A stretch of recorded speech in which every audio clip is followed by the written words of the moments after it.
as they did the burnout.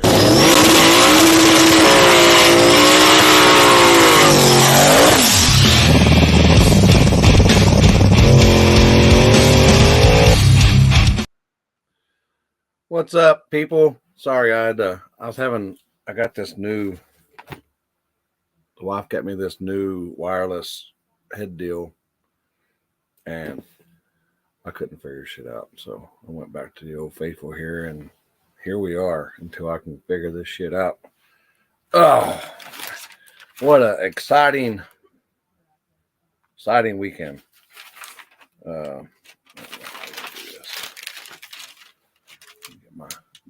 Gotta get everything in order here.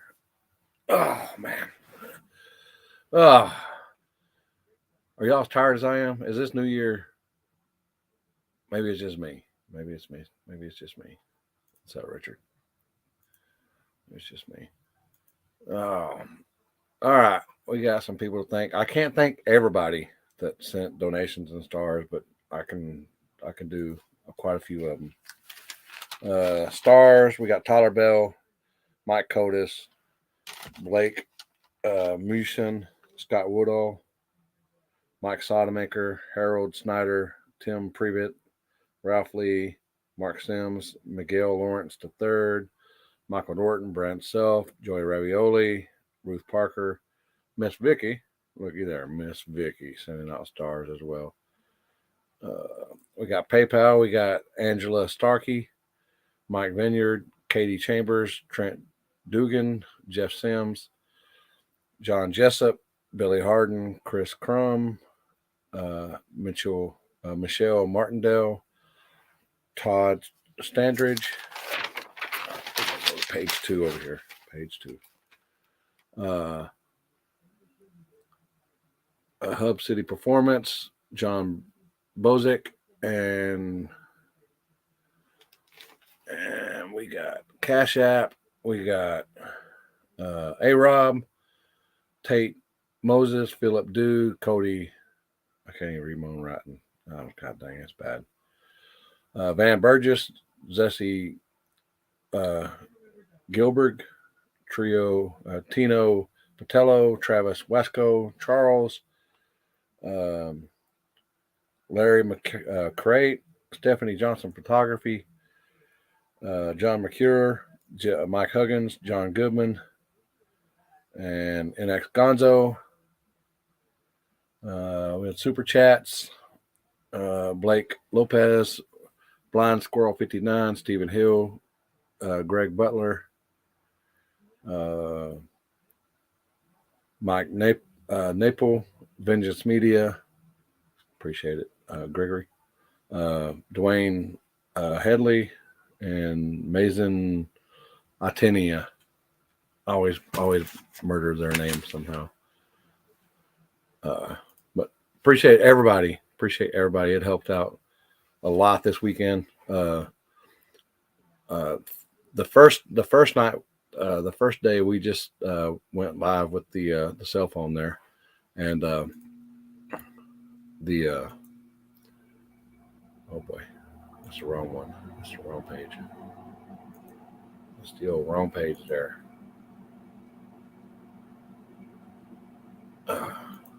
We can do this, but man, they did a race here. They did a race here locally, and where's it at? 660 Syndicate did a race. First, let me do this here. Everybody hadn't heard. Ken Block had passed away yesterday. Rest in peace, Mr. Ken. Gone too soon. They had 12 cars there, and David there had Stefan. If y'all know Stefan there on the left, and Cody there on the right. They ended up splitting the pot. Good. They had 12 cars. They did race hour and a half. So I guess they got down to there. I mean, it's pretty much he didn't get it the way street racing should be, people. The race, it's a street race. It ain't standing down the middle of the road and unless you're at the pad, then you can do what the fuck ever, because they don't give a shit out there. Cops roll through. They just roll through. They like, get out of my way. I got shit I got to do. But hour and a half, they were done, or they ended up splitting the pot. And congrats on them guys. I'm trying to keep up with the. What's that? Oh, yep. Repping the shirt. Ed, repping the shirt too. But let me get over here to this dude. They had that race Friday night, and they had a race that they did down in Austin. If y'all remember last year, I did the videos lagging. I apologize. Maybe if I don't know.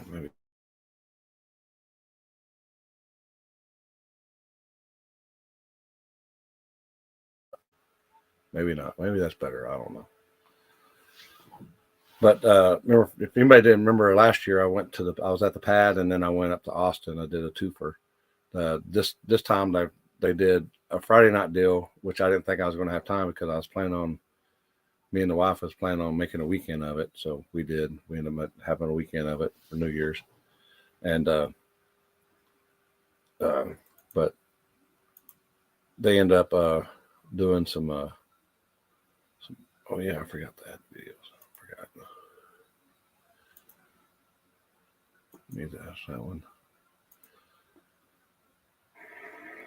Yeah, let's add a couple of these. But they were on a sidewalk out there, and yeah, fuck that guy. You ain't kidding. What's up, Caleb? You heard Bobby killed it out there? Yeah. And all the memes that were made of this stuff, it was good. It was a good time. Yeah. Let's see here. Did I send it to him? I can't remember if I sent it to him or not. Yeah, I sent it to him. All right. But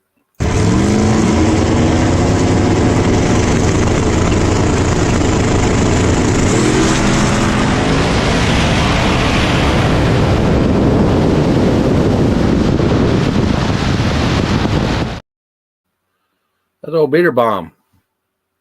And if y'all don't know, Bones, aka shit, god dang, fucking Jeepers. He used to have the Jeepers truck, the all-wheel drive truck. Everybody cried about. It's all-wheel drive. It's a small tire. Boo-hoo! It's a small tire. It don't belong in. It's a four-wheel drive. Anyway, he has that car now, and he's just getting it ironed out. And Beater Bomb was on. I'm sure he was on a 29, and he had a butt hurt bar. So he had that right there, and then you had this right here.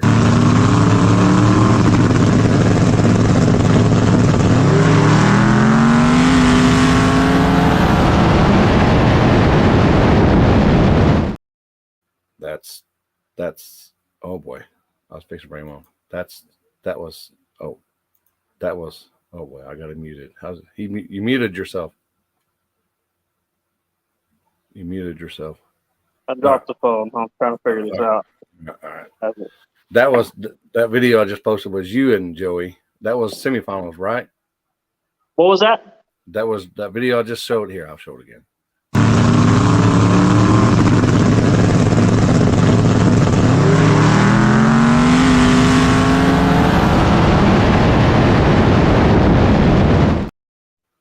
That was semifinals, wasn't it? That was the semis, yes. Yeah. And were y'all both on 29s? Yes, we were. I believe. Yeah, I don't see why he wouldn't be. And he had the butt hurt bar. He did. So, people, it can happen. I mean, the guy can be beat. I mean, and he'll be the first one to tell you that. I mean, sometimes you swing and hit a grand slam. Sometimes you fly out. Sometimes it's the way it is. But y'all had y'all look like, I think I've been down that road before. I believe so. Yeah, that one's yeah, you've been there. Yeah. And yeah. But that's the good thing right there. That's the money shot right there. Oh yeah. That's the money shot right there. See, people thought I brought you on because you were at the pad, and y'all didn't. No, people, he won a race the night before. Yeah, I mean that's the only reason I was at the pad. I got some gas money. Was that your first time at the pad? It was, yeah. So what do you think about that place? Man, it's crazy. Like just take out the surface for now, but like just the amount of people that are there. There's people doing them crazy 4-wheeler people are out there. There's people doing hits on the way back. It's man, it's just crazy. Yeah, the cops don't give a shit. They just roll on by, and as long as you're not, popping off, guns, I guess that it's cool. Yeah, sometimes I don't care about that. But yeah, and then the surface is just crazy. I mean, I obviously I tried to do as much research as I could about it, but I think it ended up being a little better than what people thought. Yeah. Did you the night before? Was it colder there or here? I guess it wasn't that bad. It wasn't like last year. Last year it was like 20s or something. Yeah. I remember because I remember last year I went from the pad up here, and it was like a 60-degree swing on temperature. I mean, it was like 80 degrees at the pad, and it was like 20 degrees in Austin. So yeah, it was like 20 degrees with a wind chill too. Yeah, it was interesting. And what's funny is a bunch of people came down and tested a couple nights before, and all their data went out the window whenever it dropped to 20 degrees. Yeah. Did y'all lose the good road? We did. Yeah. They had it last year, and I said y'all should just give you the money and you did, yeah. I saw that. Save us from getting the flu and everything. And it was bad. Yeah, it was bad, and that was a rough. Man, I was sick and I burnt my hand. It was all kinds of crazy stuff that happened that night, and somehow I pulled it off. But it was it was a cold night. No, you called it. You did. I mean. So. Man, that was one of the fastest roads I've ever been on. But I don't know, man. The pad is right there with it, and that's asphalt. Yeah. And too bad you never made it. You never got over to the 5 because you think the pad's fast for asphalt. The 5 is like. Is that the NASA or whatever? Yeah. I tried to get them to go there. Nobody wanted to go there. Well, it's kind of parking there is like really, really scarce. Like for anybody. I mean, if you got down to maybe like the last 2 or 3 or 4 cars or whatever, maybe. Or the last 6, maybe the last 6 or so. Or the last 6, I mean, but it was a man. That would have been cool, yeah. It was that road is extremely fast. I mean, extremely fast. That's what I hear. And how many of these trophies you got now? From Austin, just 2. Well, you're back-to-back winner, right? Yeah. 2 years in a row. The year before that, I did not win it. I think we've only done it for 3 or 4 years. I can't keep track. But I did not win. You just got the car, or did you still have the truck then? No, I just got the car going 3 years ago, I believe. And you didn't have no windshield, no windows or nothing in it? I did not. No, it was cold that day too. Yeah. So yeah, so that year I had I just had some problems as new builds have, and so I didn't win it that year. But the next year I was able to figure it all out. Yeah. And y'all missed the night before or the day before when y'all were racing. They had the overdrive class. They have overdrive. You can small tires, but they got to be on. They got to have at least an overdrive transmission. They could be like a 5-speed overdrive, or 5-speed, 6-speed with overdrive, automatic. Were you out there for that? Yeah, yeah. And I was live for that. Oh wow! Did you what ended up happening with that car that went in the pond? This one. Where'd it go? Ouch.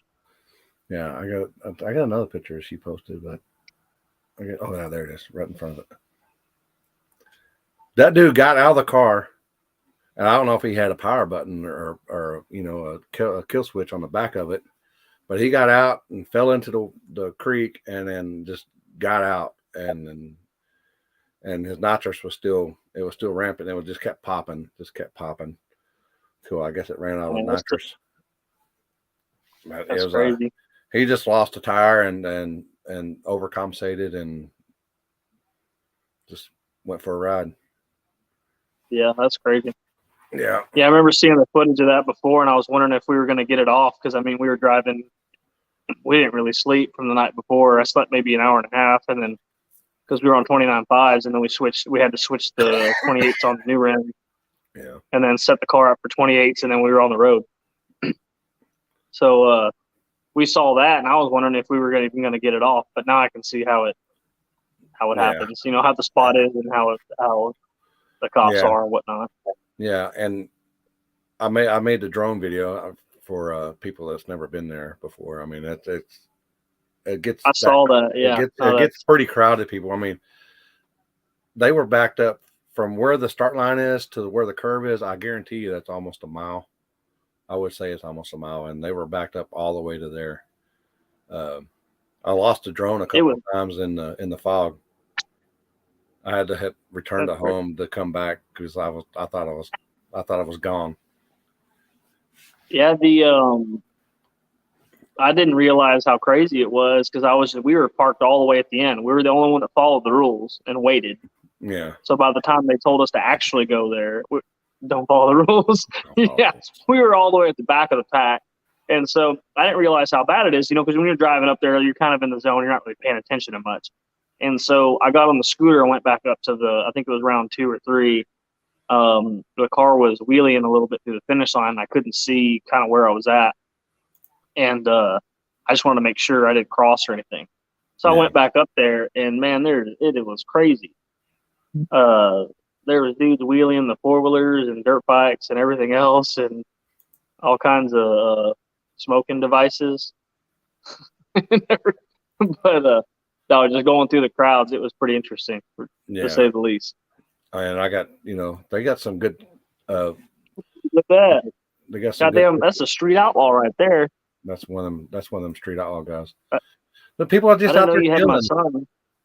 People are just out there chilling. Just chilling. Yeah. And that's her that took all these pictures. That's what happens, people, when you don't get back. I used to do this all the time too. People don't get back, I'll just go sit down, or I'll go to the car. People don't get back, BJ sits down, and you don't get to see shit. Nobody races. Oh, you okay? Come here. Oh, we got the whole party coming. Uh-oh. Come here. You got the whole crew? We're talking right now. We got Elsa going right here. Who's that? Oh, look, they brought me something. Oh, boy. Oh, looky there. The trophy. Yep. That's that one, yeah. This is for Jeff. Just want to let you know if he's watching. Oh, Jeff. Oh, man. Is that the one that y'all had to split or whatever? No, that's this one. That's this one. Oh shit! I brought it for him too. That was the one we ended up splitting, but we were gonna split it and just go home. It was so damn cold, Yeah. and but we forgot that. I forgot that they had made a trophy, and once we, that means almost more than money there. So we had to run that race. Had to run for the least the trophy, huh? Oh yeah. Oh man. Thank you, sweetie. Yeah, I know that car. That was a Josh car. That car, I mean, that's a fresh new build on that car. And his first pass, he made a lick. Now, I mean, it was like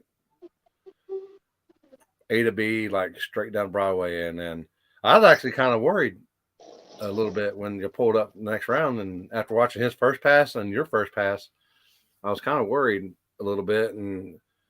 But then I was like, nah, Steve's got this. Oh, thanks for having some faith. But yeah. So really, I'm trying to get that light. The first pass, it's kind of funny because I went really slow in the 60 foot because like I had ever since California, we had done a ton of changes to the car to make it work on just shit, and I had not. The bars are different, the weight was everything was different, and so I was like, we just need to not wheelie, and then haul ass out the back door. Yeah. And so that was I didn't plan to make a whole damn sandwich at the starting line, but that happened. But yeah, no, we made it just a nice, clean. We just wanted to make sure the wheels were going to stay on the ground, and so they kind of did. Not really. The car ever since we set it up since California, like it just wants to wheelie like the whole way. So about mid track, where everyone says they have all these problems, we were fighting the wheelie, and so we just started to limiting it, things like that. But yeah, no, that pass was lazy. But it still went fast. Yeah, and then I remember when you was in California, you were doing all kinds of you was putting all kinds of dams on them, rear dam. Oh front, yeah. The front. You know, I could see you still got the stuff. I mean, I guess it's helping. Yeah, still on it. I think. Yeah, let's see. We got the works. This guy right here went to Home Depot, got some plastic, and yeah, so that helped a little bit. We were wheeling like big wheelies before, and then that kind of made them a little smaller. But then we started rolling the power, or we eliminated the wheelie, but then we started putting more power to it, and then it just came right back. Yeah. So we're kind of still fighting it. So I guess it's a decent problem to have, I guess. Oh. Now, did y'all stay in the one spot for Friday night? Yeah, we did. We ended up going, man, that is my probably, like, I know most of the roads in Austin, we were supposed to go to a new road that ended up being, I guess, not what it, I guess when someone actually tested it at speed, it was not safe. And, a lot of bumps and whatnot. And so that was probably the last road I wanted to race on because we hadn't raced on it in, I hadn't raced on it in almost 2 years, I think. Since that one race that the last time I raced on that was 2 years ago when I was figuring out the car, and I ended up going out first round, but then I went and I tested. So that was the last time I'd been on that road. It was 2 years ago, and I just remember it being super sketchy. Like it was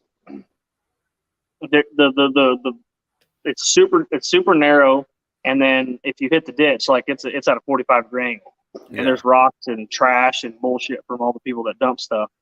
And so that was probably the last road that I would expected, that I wanted to go down. But we went there. I mean, and parking is not ideal, but we made it work. It's bumpy, it's curved, that's a crazy road. And what's crazy about it is it's fast too.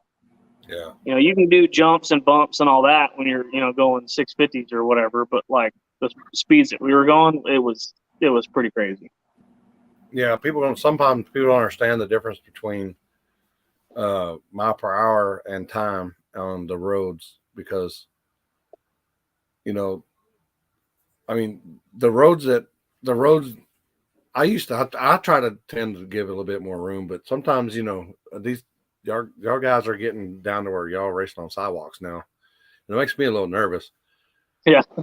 But I don't know if you could see when I seen was this race? When the Joey and Bobby raced, I think this video right here.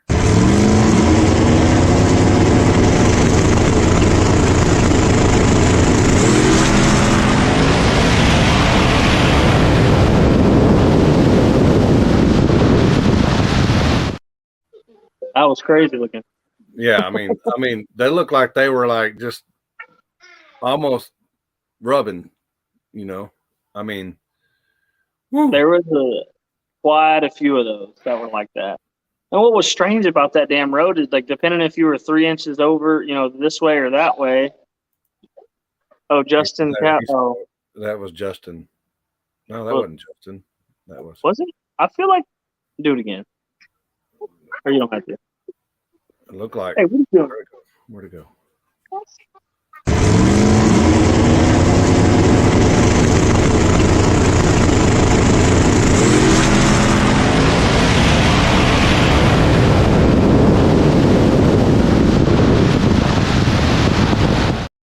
Yeah, that was Justin. Okay, maybe it was Justin. I looked at it first. I just seen the blue.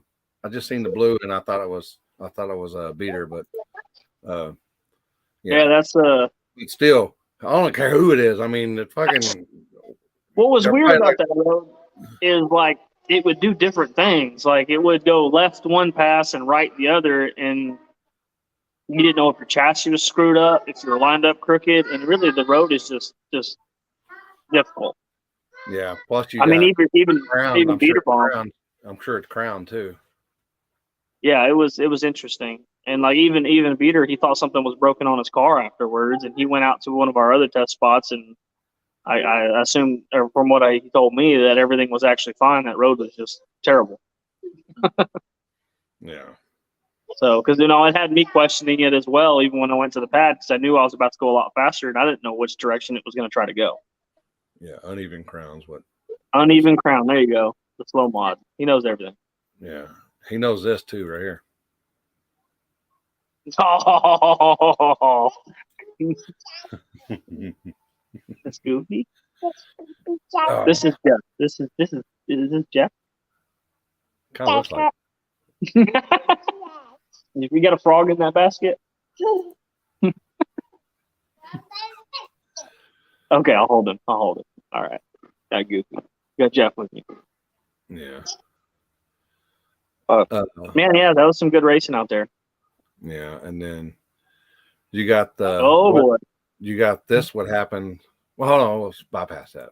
We'll get. Is that? I know we were in Louisiana, but was that a picture of a bunch of crawfish? Yeah, it is. Yeah, there's a few crawfish in there.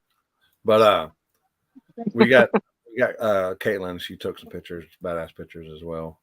Hell yeah.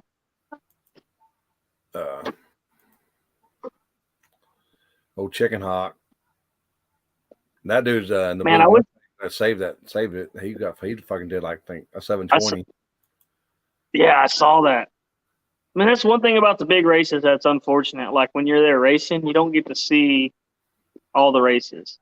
Yeah. I mean, you maybe see, like, maybe a car two or three ahead of you, but, like, once you're either buckled into racing or you're back 300 yards or a mile in that case. Look at old BJ. He's main light and he's doing getting skinny. The old BJ shuffle. Dang, he's in the air. Yeah. Oh, Ryan. But yeah, and people, man, these memes they made of Billy and Beater Bomb, man, it's messed up. Man, is this the one? I don't know if this is the one. I can't remember which one this was.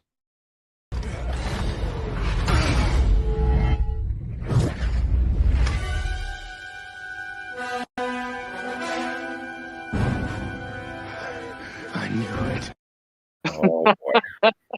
Yeah. Oh boy. Oh, hey. Yeah, that was so. It was kind of funny, right? So of course, we saw the meme of the other one. I guess you were trying to find. I think it might be this one. That one. We showed that one too, but no. But hold on, let me put my support shirt on. Oh, here we go. There we go. Got mine. Yeah, there we go. Where'd it go? Oh, there. Okay, yeah, it's that one. I found it. I gotta upload it now. But me and the wife was talking about this. We were talking about. I was like, "This is," and I don't know whoever did this video has ESPN or ESP or whatever fuck ESPN, whatever the fuck you want to call it, because me and Olay were talking about this, and I just fucking, and then I woke up and I seen it. So here it is, people.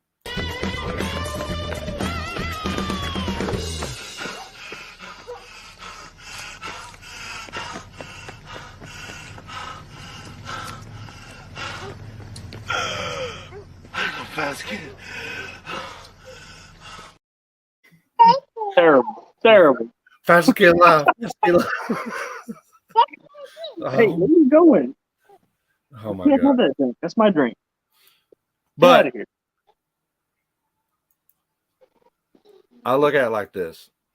I mean, like you, Joey's never been out there before either. Joey, I mean, no. Billy and them's been out there, several times. They know what's up. There's been a lot of people out there that did your first pass. You put just a slow A to B, and then slowly, but you were steadily getting faster and faster. Yeah. Well, I will tell you, after seeing somebody's Draggy, that first pass was not slow at all by comparison. Yeah. But it was slow for me. It was slow for that road. Yeah. In my opinion. But yeah, I get what you're saying. Yeah. And here's Beater Bomb's first pass, and that was against Bones out there.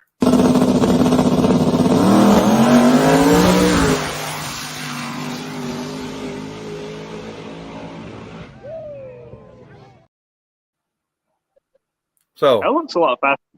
Yeah. So yeah. Joey's used to running on 29s. That's 28s. And he's got the butthurt bar. He's used to the butthurt bar. Butthurt bar top. So did you just drink that? Hell yeah, she did. She wants a little night juice. You're not supposed to drink this one. This one got the Kraken in it. I'm sure it's got some floaties in it. Don't drink my drink. But yeah. Yeah, no, anything could happen, right? And then first rounds, second round, third round, I mean, anything. I mean, I know that Joey was having trouble too, so it happens. Yeah. Sometimes it just goes your way, and sometimes it fights you the whole way. Yeah. I mean, when people are pushing the limits of everything. We had some good. That was at the truck stop. Spent a lot of time there. I was looking. I found that one on my left there. I found that lot lizard right there. He wanted to. Never mind. I ain't want to go there. You want? Don't tell him what he. I'm gonna go there. But where'd it go? Where'd the deal go? Where'd it go? Where'd it go? Did I lose it? I lost it. No, there it is. So we're here at this. We're at this point right here when y'all were discussing what to do. Now, it's come to my attention that the real guys I don't know if it's maybe the real guys, but maybe the fastest guys didn't want to split. So there was a couple of guys that didn't want to split. Correct? There was a few, yeah. So I got there a little late because when I was about to go up fourth round, first pair down. So I drove my car up there right when the 5-0 showed up, and so I had to wait to get back in the car. So I was pretty much the last one to leave, and so I hauled Bud over there, and I guess they were already talking about splitting. And it was 4 against 2, I believe, when I got there.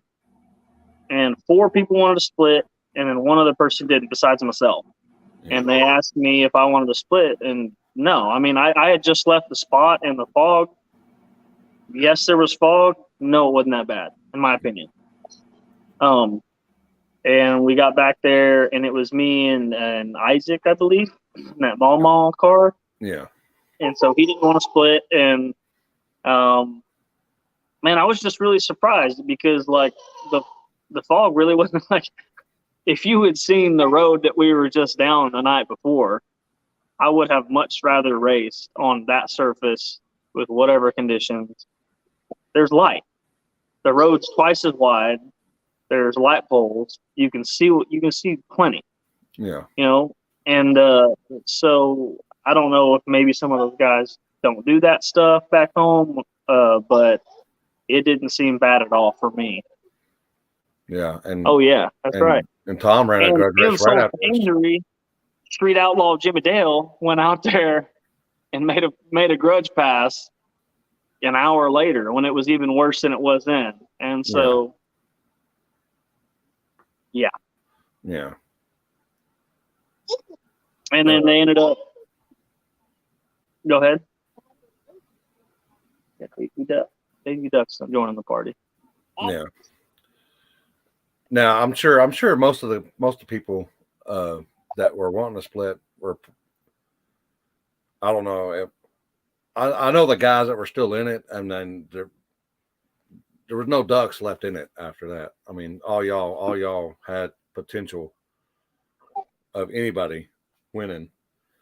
Now, then y'all end up deciding to split, and then you or whoever said they wanted to do whoever had the fastest draggy. So we were kind of coming to a conclusion on the split, and then Isaac decided to bet me $500 on Draggy, which I quickly accepted. Quickly.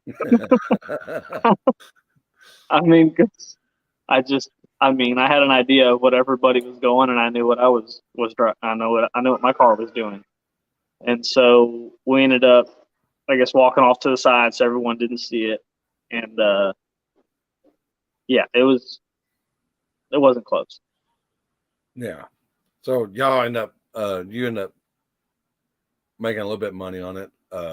Yeah, I made another 500 on it, so it wasn't too bad. I mean, I came there to race for the whole thing though. Like whenever I go to these things, like I'm all in. Like I know that a lot of people maybe they're better off or they've been. What is that? Yeah, they're not lying. They might have had. Isn't there like some kind of app where they can like dial into your draggy? They might have seen it and then said, "Oh, I don't think so." I don't know. Maybe they saw BJ's face when he saw it. Maybe, I don't know.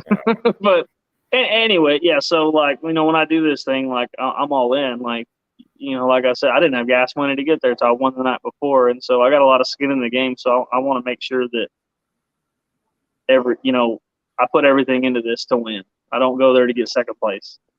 And so I want to go all the way to the top, and I want to race the fastest people in the country, and I want to be the fastest. So I can't do that split in 6 ways. Maybe somebody else has a channel, or maybe they've already been there, or maybe they haven't, or maybe they're tired. But that's not me. Yeah. So that's just my opinion. Somebody made. I don't know who y'all. When you see it, you'll know who made it. Oh yeah. The New Balance, man. Yeah. I think even you got these. The white man shoe right there. Hey, and don't just go buy you some. He's got miles on them. Check them out. They know what's up. They've been around. They warn. Not really. Yeah. So I mean, we really wanted to race. Well, I wanted to race. I didn't come to make $2,500. I came to make 15,000 or whatever the plot was. I came to win that, and so you were good for all or nothing, huh? Yeah, I mean, I wasn't good for the nothing. Yeah, you wasn't good for the nothing, but you definitely didn't want to split. But I mean, it's a risk we all take. Yeah, I mean, and did you ask for any grudge races after y'all split? And did anybody want a grudge race afterwards? I didn't really. I know I didn't ask for any grudge races. I don't. I mean, I at that point kind of killed the vibe. One, I was rather surprised that they didn't want to race. Like I was confused. Like I got back and I'm like, all right. So how long do we wait here before we go back? Like it wasn't even an option for me to split.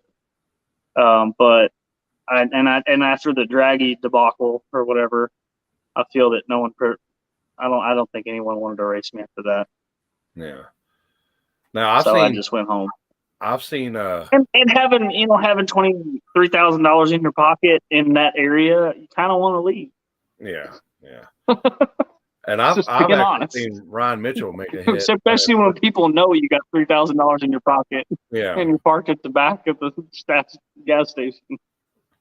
Well, I've seen Ryan Mitchell make a hit when it drizzling, and he made a fucking lick. Now I ain't gonna lie.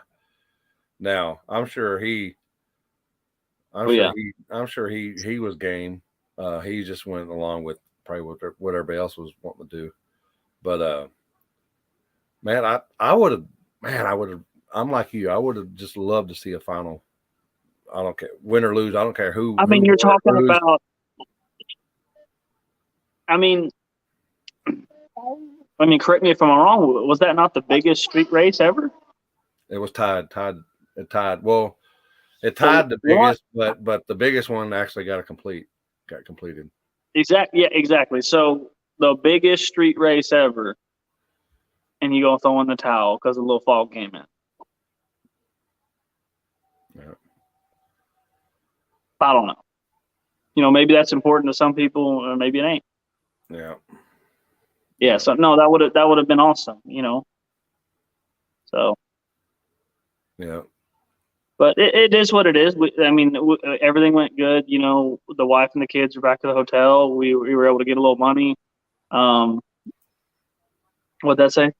Safety, sir. Safety? We're street racing. What's that? No, I understand that safety is a concern for some people. I know for myself. Like that post today, the dude said, if some guy, I guess, is a cheerleader or something, was complaining about the light post at the pad and this and that and the other, and he's like, I was like, it's one of them guys that I guess he's a scandal. He's a scandal artist about, I guess he likes to poke at things so he can get people to look at his page. He's one of them people. Yeah, and of course we all see those side pulls there. And me personally, when I go to roads like that, and like you understand the risks and what you have to do, and honestly, like what I try to do is, I know that my abilities, the way that I set my car up, lifting when you need to. I'm not one to drive it into the ditch or drive it like I don't particularly do. Well, I've never done that, but you keep it straight. And you set your car up to where it will still work. That's why, and that's another thing about traction control. People I think everybody pretty much has that now, but a lot of people think that it's for winning, and that's a huge safety device. Huge. Yeah. You're talking about a tire that completely lets loose between something that's just kind of sliding around. Yeah. And, and then you can have a little more time to think. Anyway, so I set my car up in those situations to have control. Or have better control, and then knowing when to let out. And honestly, the biggest thing I worried about is someone, God forbid, come crossing over. Yeah. So getting out ahead and staying ahead and driving straight. Yeah. Everybody knows how to do it. Everybody's an internet driver, where they, everybody knows what's best for everybody else but themselves. Absolutely. Yeah. Like in my, the big debacle of if my Draggy was real or not. That's hilarious, by the way. But, I was pedaling it, not because I lost traction, I wasn't straight. Yeah. And so, because if you're not straight, you don't need to be or if you're out of control, you don't need to be in the throttle, in my opinion. And so, but anyway, yeah, there's light poles. We understand the risk. It is what it is. It's street racing, people. Like it, don't we do all it. know. We all know what we sign up for when we're street racing. That's just the way it is. Like this dude. If you don't like it, then you can be the organizer and you can find the roads without the light poles. Yeah, and I'll go. This guy right here knew the risk. Did he know it was going to happen? No, he did not know it. But there's always that can happen. Yeah, and so I mean, we just do our absolute best. I mean, shit, you can be walking the crosswalk walk at the downtown or something, and anything could happen. But doing your due diligence and having the right cage and the best whatever, the cage, the fire suppression, whatever you can do to keep yourself safe and not being stupid, I think is that'll keep you out of trouble for the most part. Knock on wood. Yeah, but I look at it like this: what fake ass Draggy states fakes. Fakeness. That's fucking funny. Oh god, I got so many messages in my inbox saying that they don't believe it. I've been racing here for 30 years and no one or whatever yeah. I don't. What's funny is like that road can go so much faster than my Draggy said. Oh yeah, I'm sure and it it's can. not. Yeah, and like round 1, round 2, round 3, like we were dropping decent amounts every time.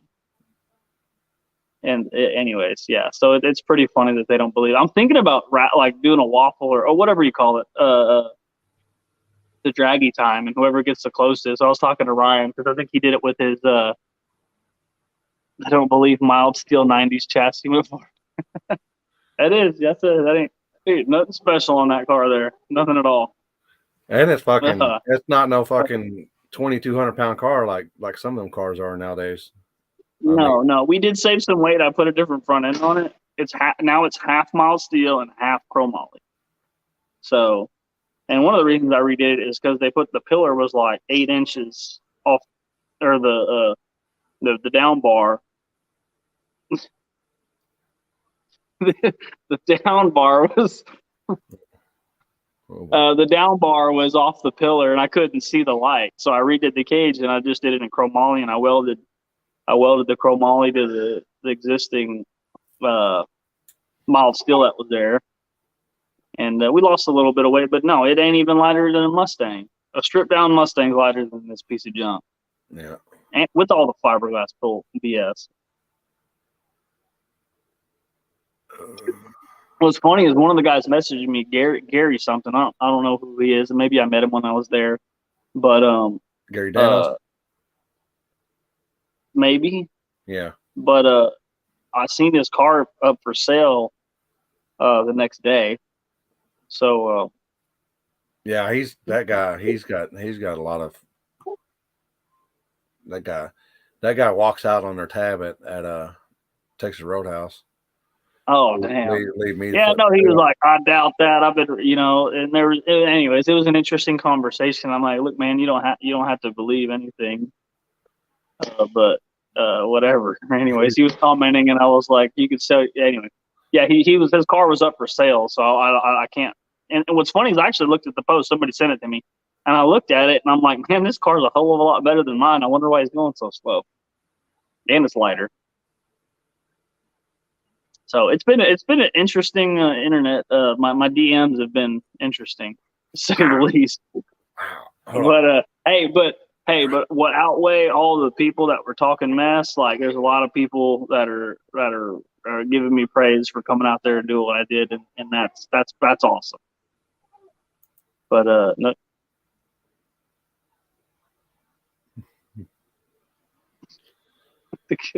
I don't know what he means, but yeah. Like you said that you seen his car and it's a whole lot better than yours. You don't know why it's so much slower. Yeah, I mean, when you're 100 pounds lighter and you got a 4-link and a bigger motor, Wow. Yeah. So y'all follow the page as well. Oh yeah, that'd be great. Yeah.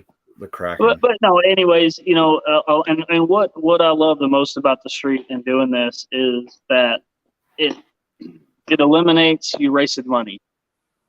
I mean, to go out there and just buy, you take a $200,000 car that's 400 pounds lighter. Oh, there's my sister. Thanks, hey, Denny. So you can have the baddest car out there, but if you don't have the right guy behind the keyboard and the right guy behind the steering wheel, it ain't going to go down. And you've seen that a million times. I know you have. And so it really, it's a ladder bar. It's like a competition engineering or something. I don't know. It was on what I bought it. It was back ass when I bought it. It was a comp engineering or but yeah, no, it's just a simple, just a ladder bar back half.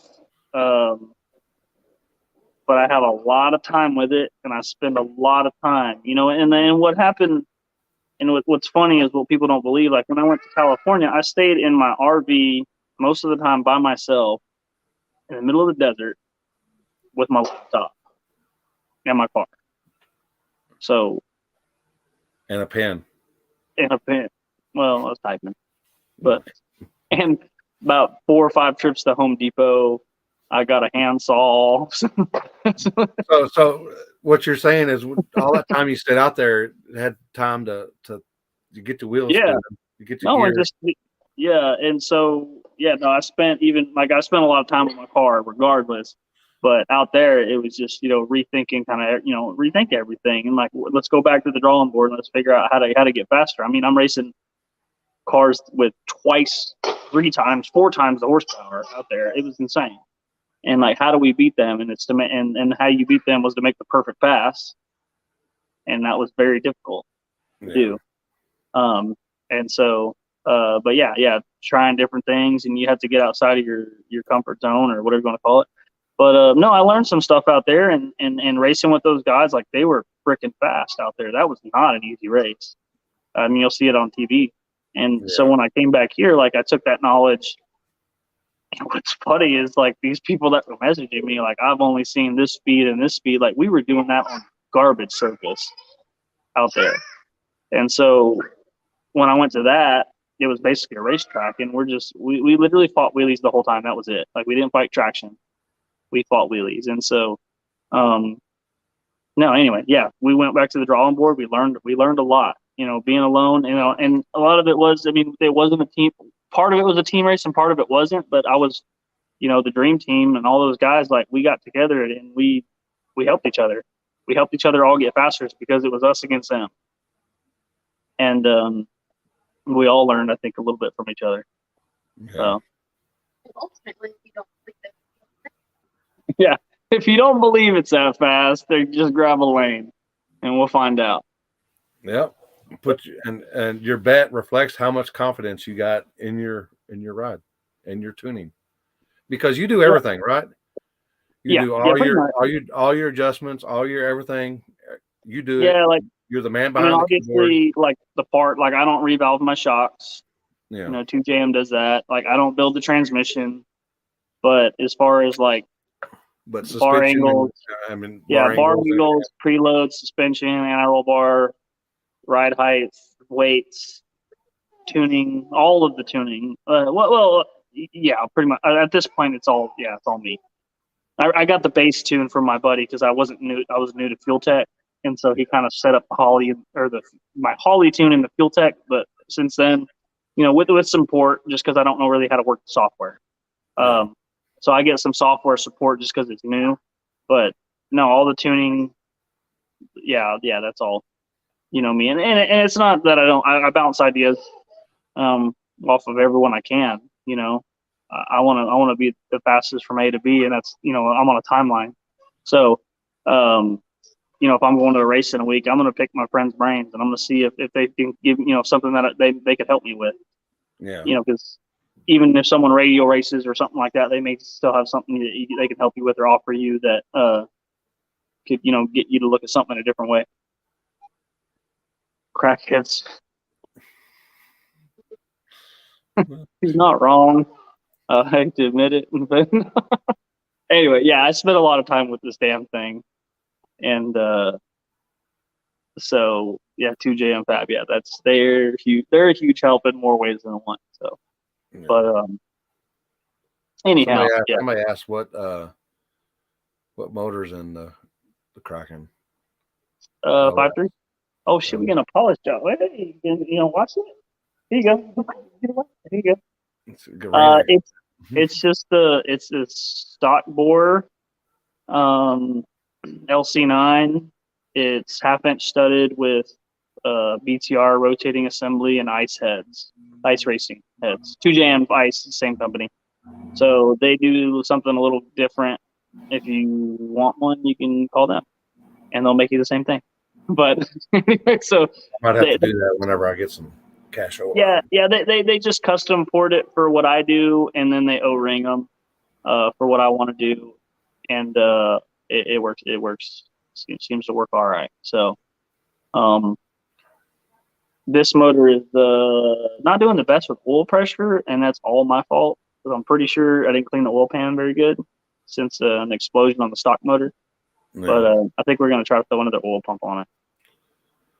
Are you going to? If people don't probably, if they probably don't realize as well, but you're used to be the stock 4.8 record holder.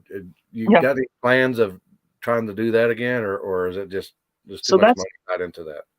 Man, so that it's just tough, right? Because as you know, with no prep or street stuff, like it does not stop. There's no off season. Yeah. Like when you race in 20 degrees, as you've seen countless times. So there's no off season. So it's like I have to like weigh the options. Like, do I want to go out and you do it so good. So you got to weigh the options. I mean, obviously, like it has its benefits being like a world record holder. I mean, Jack has it right now, and that's awesome. She saw me doing that earlier. I took the stickers off because we're kind of starting fresh this year, and she saw me trying to get the goo off.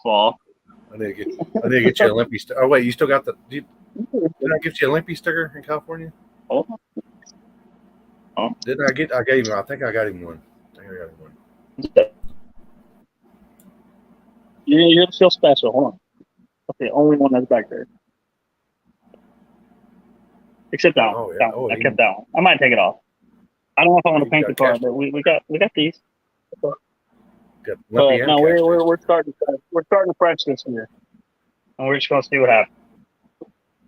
There you go. But Jasper wants to know where'd you go? Jasper wants to know what's your favorite weed to smoke. I don't do that. That's illegal. No, that's illegal. He doesn't do that. That's illegal in Texas. That's illegal in Texas. We would never do that. I'm Jasper. I'm in for whatever that pen has. That's I don't know what brand or indica or whatever that is. Somebody left a pen in my RV. I don't know how it got there or where it came from. But it's still there. It helps people sleep, man. I'm telling you. It shuts this thing off, and then you can get some sleep. That desert is no joke, man. Man, I'm getting some. You could have getting all after it. All right, looks good. But I can't remember what we were talking about. But yeah, no, it's the motor 5.3 stock 5.3 power glide. It's a Chevy 12 bolt on a ladder bar. I still got 12 bolt in it. Yeah. Got on 9-inch. Oh, nice. Yeah. It actually bent really bad the record. Yeah. So the record, we did that, and the car was a lot heavier. We're about 250 pounds lighter. It's still not ideal for the track, like not even close, like the bias. And then Jack, the Squirrel Tune, he set the record pretty low, and I really think we could beat it.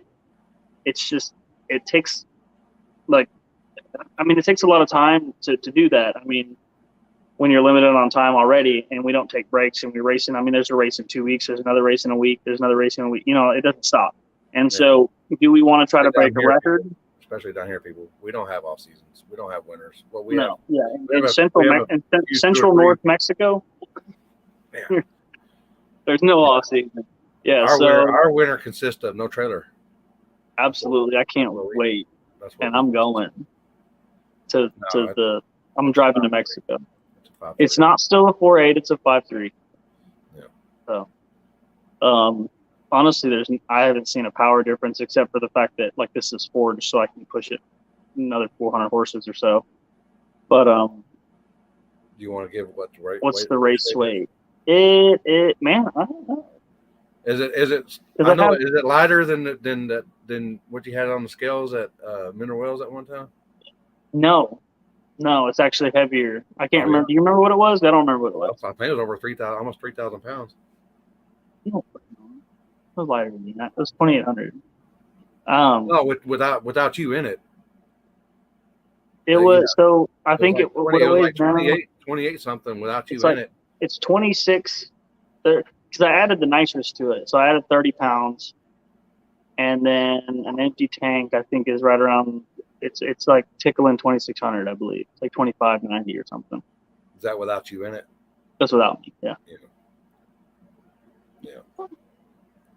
So yeah. I could have swore it was like 28 something because I think it was when I was in it. And what was embarrassing is homeboy had a ton of lead in his car and I did not. Yeah, that's why Aston was like, I was like, yeah, what do you? Aston lost like $100 that he was. I was like, Aston, do not bet that man. Like his like the ass was dragging the fucking ground, and I'm like, I can see the weight in there. Like, don't do it. Like I have no weight bias. That was when I was trying to figure everything out without weight, which I got close, but it helps. Oh, thank you, Sarah. I appreciate that. She's over here. Damn. Yeah, boost and nitrous, huh? It was funny. I got a message. I never even thought about that. Oh, yeah. The only other stickers that I have on the car, Sarah made. They're right here. That's my company. But anyway, yeah, she made me those while I was in California, and like the next day shipped them. It was awesome.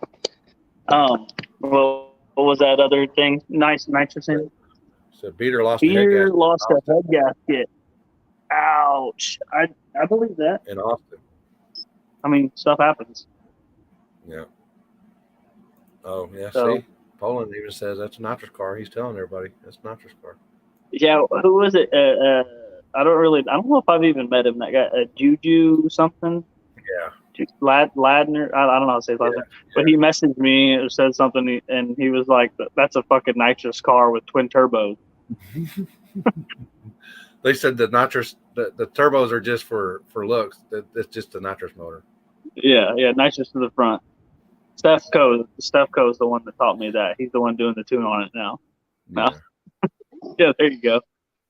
Yeah, I think they're the ones that him and Juju and Gary and a bunch of them guys. They were at Texas Roadhouse, and then Gary come up to me and was like, "Hey, man, what did he say to me? I can't remember what he said.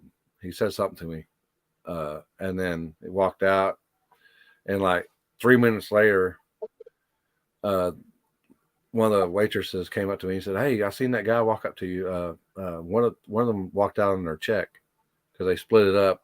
And I'm like, "Well, I didn't know about that." And I'm like, "Do what? Really?" He's like, "Yeah." I thought you were joking. That's a real thing.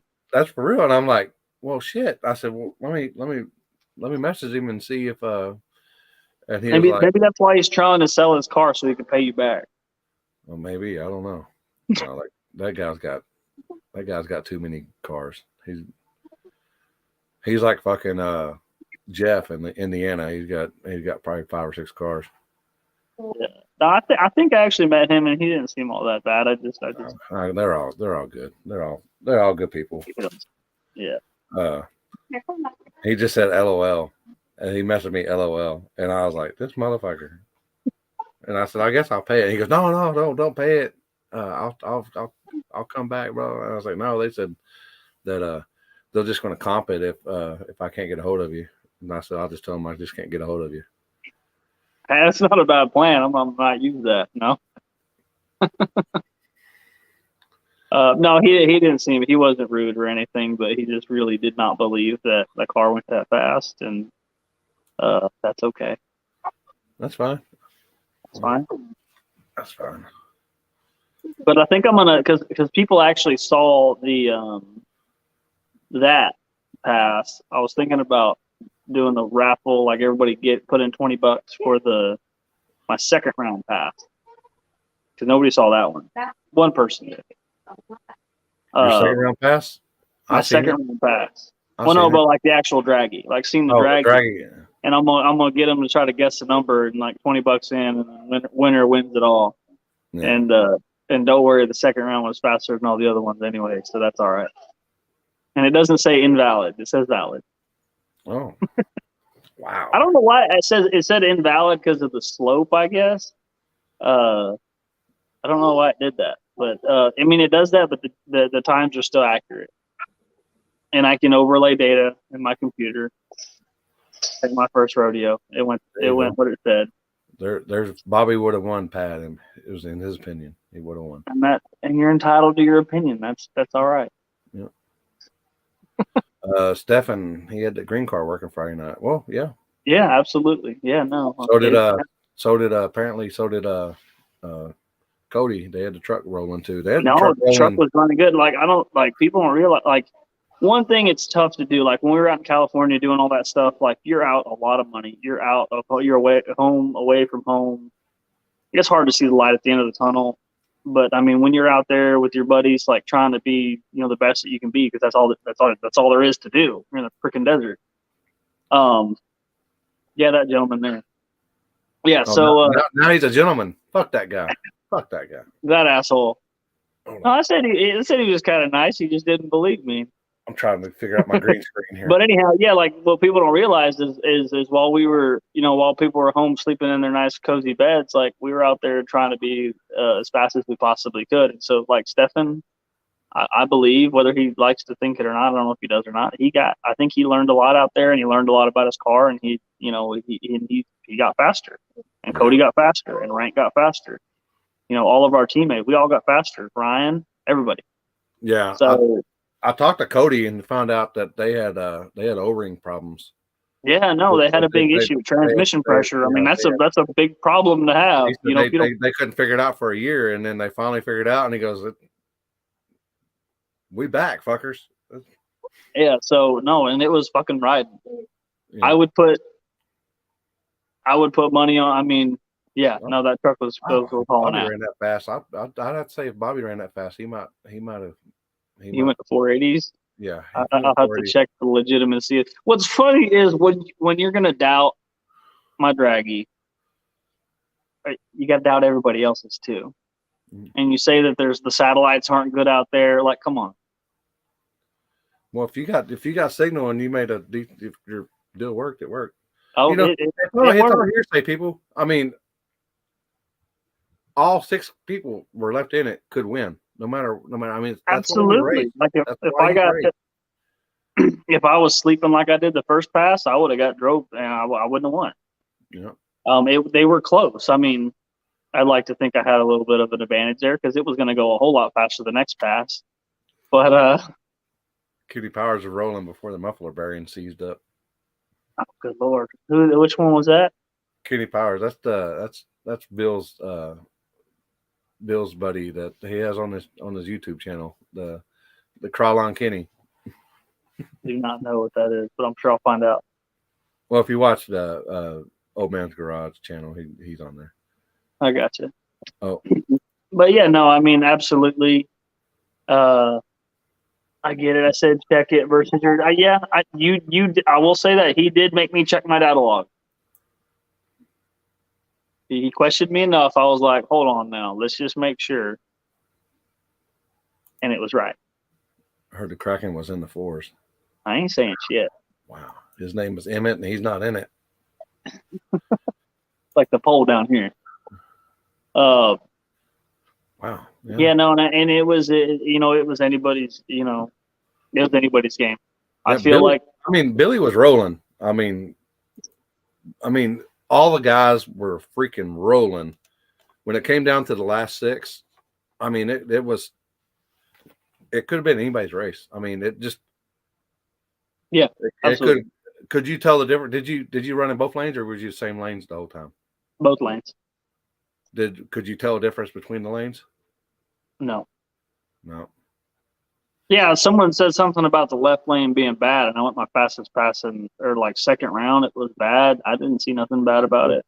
They say the left lane is bad because usually when they let traffic through, they drive down the left lane. Yeah. So, but I think that was when they had the lanes blocked and they were making people go down the opposite side. Yeah, I mean, all I can say is from what I know, and this can sound however it's going to sound. No lane at the pad is bad. Yeah, no, they're awesome.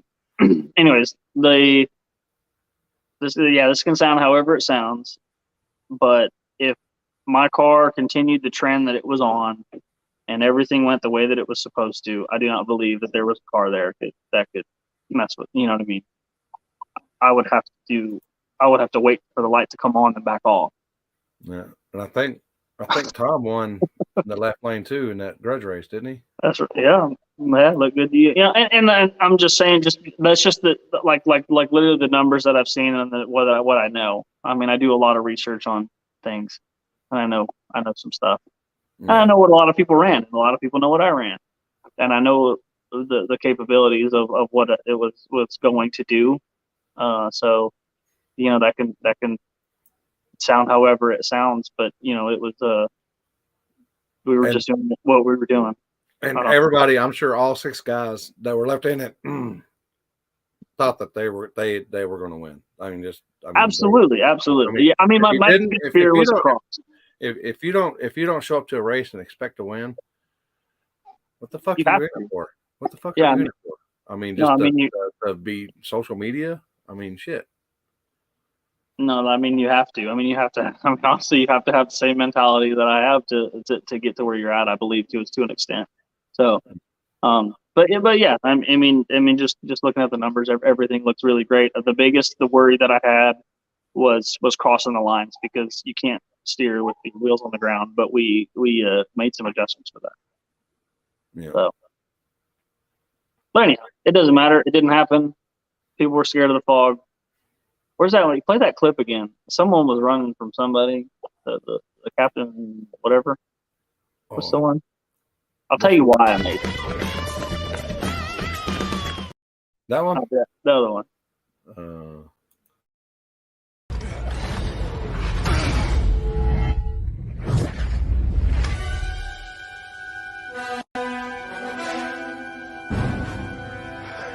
I knew it.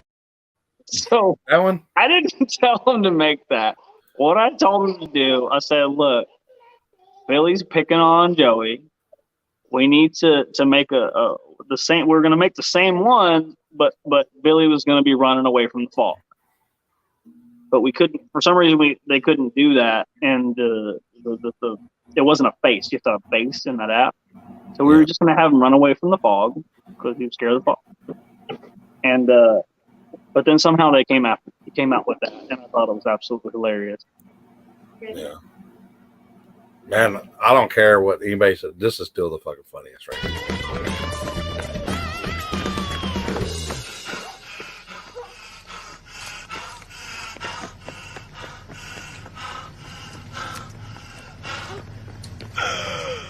I'm a fast kid.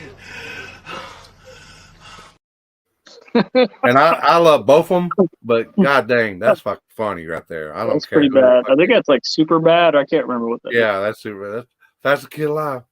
His buddy shows up, he's puking. No,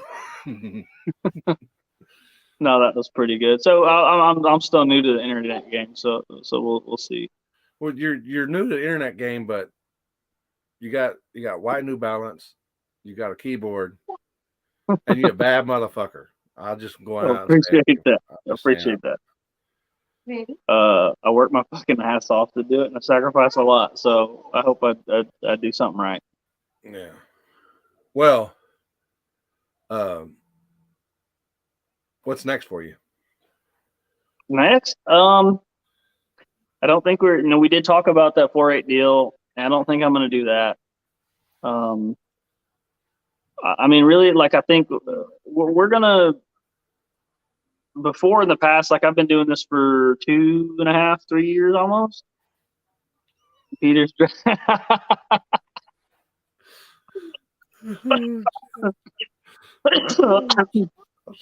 fucking terrible. Oh my god. Wow. Oh, Wow. that's just wrong. Damn. Oh, that's funny. Oh, that's funny. Oh, man. Wow. Oh, Lee. So, Eric, you hurt me on that one, man. no, hold on. Oh, shit. Yeah, that's fucking terrible. That's funny as shit. So, anyway, yeah, what's next? I mean, I don't know. We're gonna see what like the last year or last few years we've done a lot of learning. You know, just figuring out the car and how to go fast. And now that we've figured out a little bit of that, now we're gonna try to plan our races. You know, because like a lot of the street outlaw stuff, doing the Fastest America and the Mega Cash Days, you know, that's like people don't realize. Like, man, I had an idea before I did it, but it's a whole nother level of commitment. You know, people want to trash on them. That is not easy. It's not financially easy. It's not easy on your family, man. Like that's tough stuff. So I don't know exactly what's going to happen with any of that. Like if there's going to be any shows. So we'll kind of see. Excuse me. We'll kind of see what happens with that. I mean, those are kind of like invite only, and they like to not give you a lot of time. Yeah, typical. So we'll see what happens there. And as far as like the races, we're just going to be a little more strategic on what we do and where we go. We just recently got before the California trip.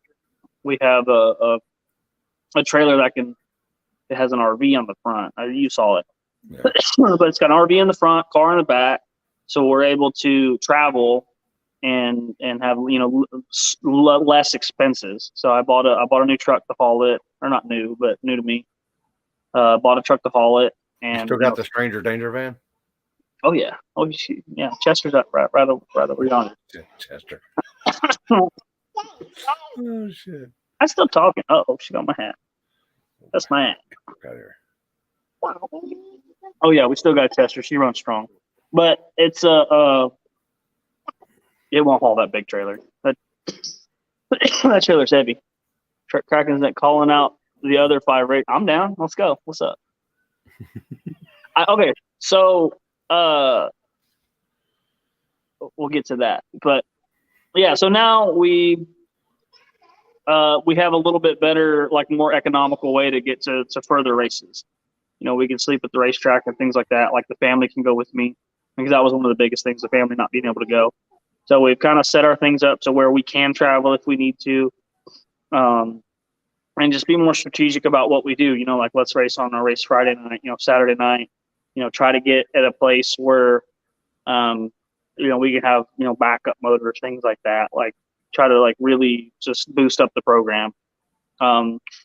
Everything we've tested, we have theories on what to do, how to do it, like how to make the car fast, and everything is checked out. I mean, hard work, obviously, but like we've gotten to here, and so now that we're here, we need to be consistent and repetitive in what we're doing, and I'm still advanced, because we're just getting faster. I mean, shit, last year a 550 was like you're winning, Yeah. Now it's like you better do that off the trailer. Like, what are you doing? What do you do for a living? You have your own business. I do.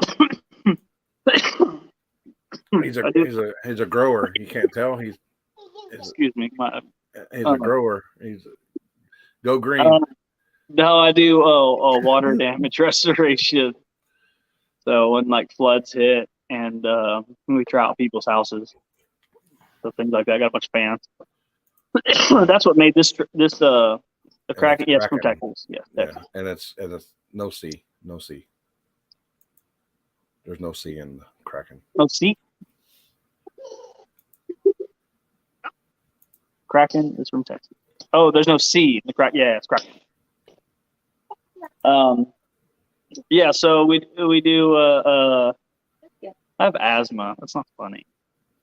I have bronchitis. That's why. That's my.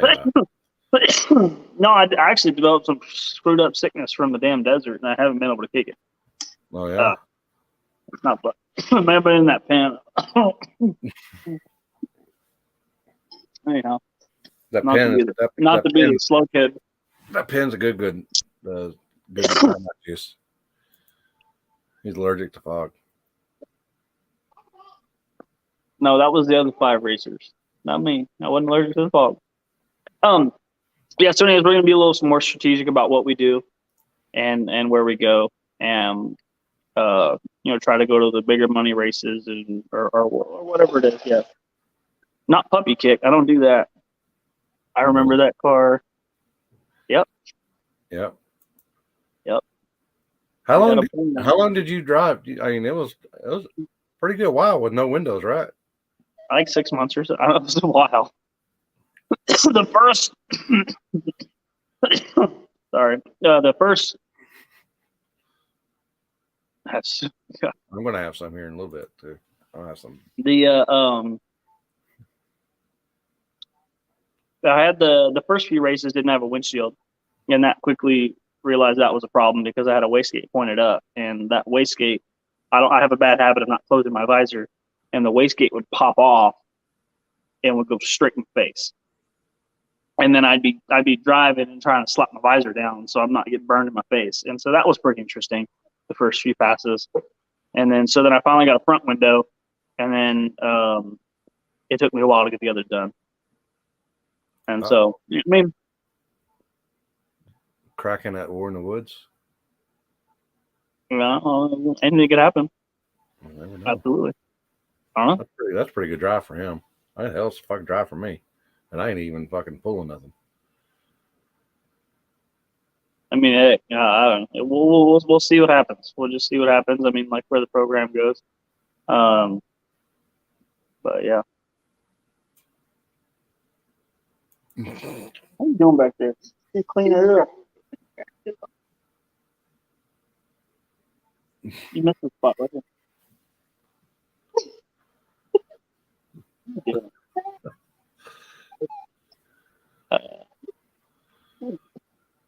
Polished turd. I was thinking about painting it, and I don't know if there's because I'm taking the stickers off. Yeah, I don't know if it's worth painting. I think I might just put new stickers back on. Yeah. But yeah, no, we're I'm just gonna keep rolling with it, keep moving forward, try to win as many as we can. That's for sure. Keep everybody on their toes. Looking painting it. It's so funny. Like, I wanted to paint it since I bought it, and now since it's been out, nobody wants me to. But even like my sponsors don't want me to paint it. And I'm like, don't you want me to like look shiny? They're like, no, we don't. Paint it and cut it apart next week. Yeah. Hey, you always got to keep changing. That man, my buddy, a couple of my buddies are asked it, and he's like, why are you changing stuff? I'm like, well, I'm trying to go faster. Like, there's nothing wrong with it. And I'm like, yeah, there wasn't wrong with it, but I have to, in order to go faster, I got to change something. So you always got to keep improving. Yeah. And how you been, Limpy? I haven't been on here in a while. Man, it's been good. It's been good. New year, same me. That's what I'm going to just say that right now. Yeah. If you didn't like me last year, guess what, motherfucker? You ain't really gonna like me this year. I'm just letting y'all know. I'm gonna cut up. I'm gonna joke. I'm gonna kid. I'm gonna laugh. And if you don't like any of that shit, go somewhere else. Go follow that dude that complains about fucking light poles on the street racing. Yeah. So, we're gonna be doing some street shit this year. We're gonna have some fun. We're gonna just live the dream, man. I mean, because I might not wake up tomorrow, so I went out on my terms. So guess what? That's the way it is. Yeah. No, it's it. New year, new problems. But I think I got someone to wash my car. Like Poland Sands, I think she just used that whole bottle. Can you sponsor the front windshield? Honestly, I don't really like putting things on the front windshield because you can't see. Well, you don't want big Fig Newton in front of it. I really do love Fig Newtons. I really do love Fig Newtons. That's just dangerous.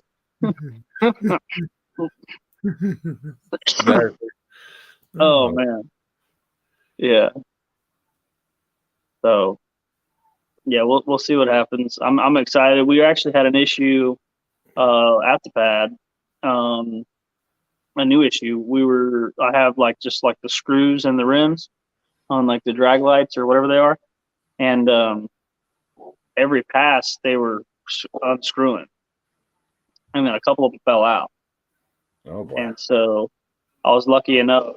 Bobby actually introduced me to the guys at Billet Specialties. And so you ain't got B-locks on that thing? Fuck no, I can't afford B-locks. You're going that fast without on B-locks? What? It's outrage, people. It's outrage. It's outrage. Well, we got these. Let's get the screws. See? Then we got more screws. We don't have B-locks. Now we got a wet bar. I don't know if you see that. It's wet. I can't really see that. Yeah, so I mean the screws have worked. The screws have honestly worked really good. It's just the last race. I've never been on a slick that not I don't want to say that fast, but like I've never really put the power down like that on a slick on the street. And the screws just kept backing out. We were having to screw them in every pass. Luckily I caught it. But no, like literally, it's gonna work out awesome. So like, why do you think? Yeah. I mean, when you got $10, you got to be like, hey, do I put gas in the car or do I buy B-locks? No, it's not gonna do anything. Very few at the pad. Yeah. So no, we always have to weigh the options, man. Like balancing life and things and everything, and casually. Oh shit. But anyhow, yeah. What's so funny is there's been a couple races where the screws and the wheels have come up that I don't have bead locks. And anyway, so yeah, but they came in. I think they're going to save me, Billet Specialties, or they are, and we're going to get some real wheels on the car that are going to be a lot safer. We're not going to have to deal with these issues. I mean, because after the first pass, like I was having to tell my team, like, hey, when I do a burnout, like make sure there's not screws in the lanes. And so we were having have to have my team check for screws just to make sure that it come out. It's got so I actually have the Moroso screws, but I've been replacing them with the Home Depot ones as they fly out. Because I bought a pack. They're the same size. I can see that. I can see. I think I've got hit in the chest. So it's probably not mine. Because anywhere it would probably, if it hits him in the chest, it's probably hitting me in the ankle. God damn, that's messed up. Better not invite Jeff. Oh, that's messed up. Oh.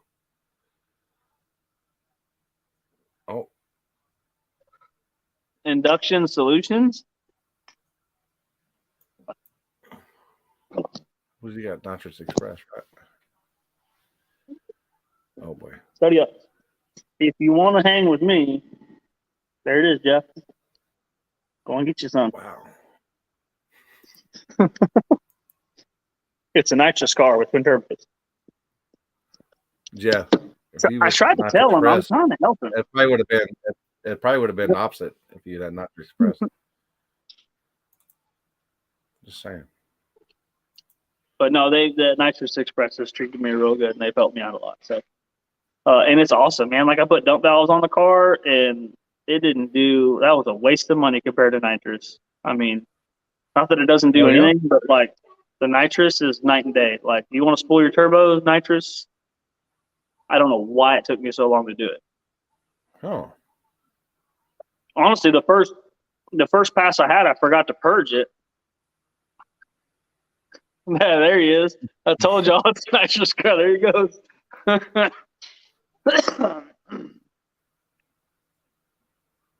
Someone from Ohio. Hey, what's that one kid's name? I can't remember him. He's on YouTube. Ohio drives a truck, but maybe a Falcon. Street Racing Channel. Yeah, that guy. I hear he's coming down. I wonder if he wants a first round call out. Is he on here? I don't know. Oh, I gotta say something. Where's it at?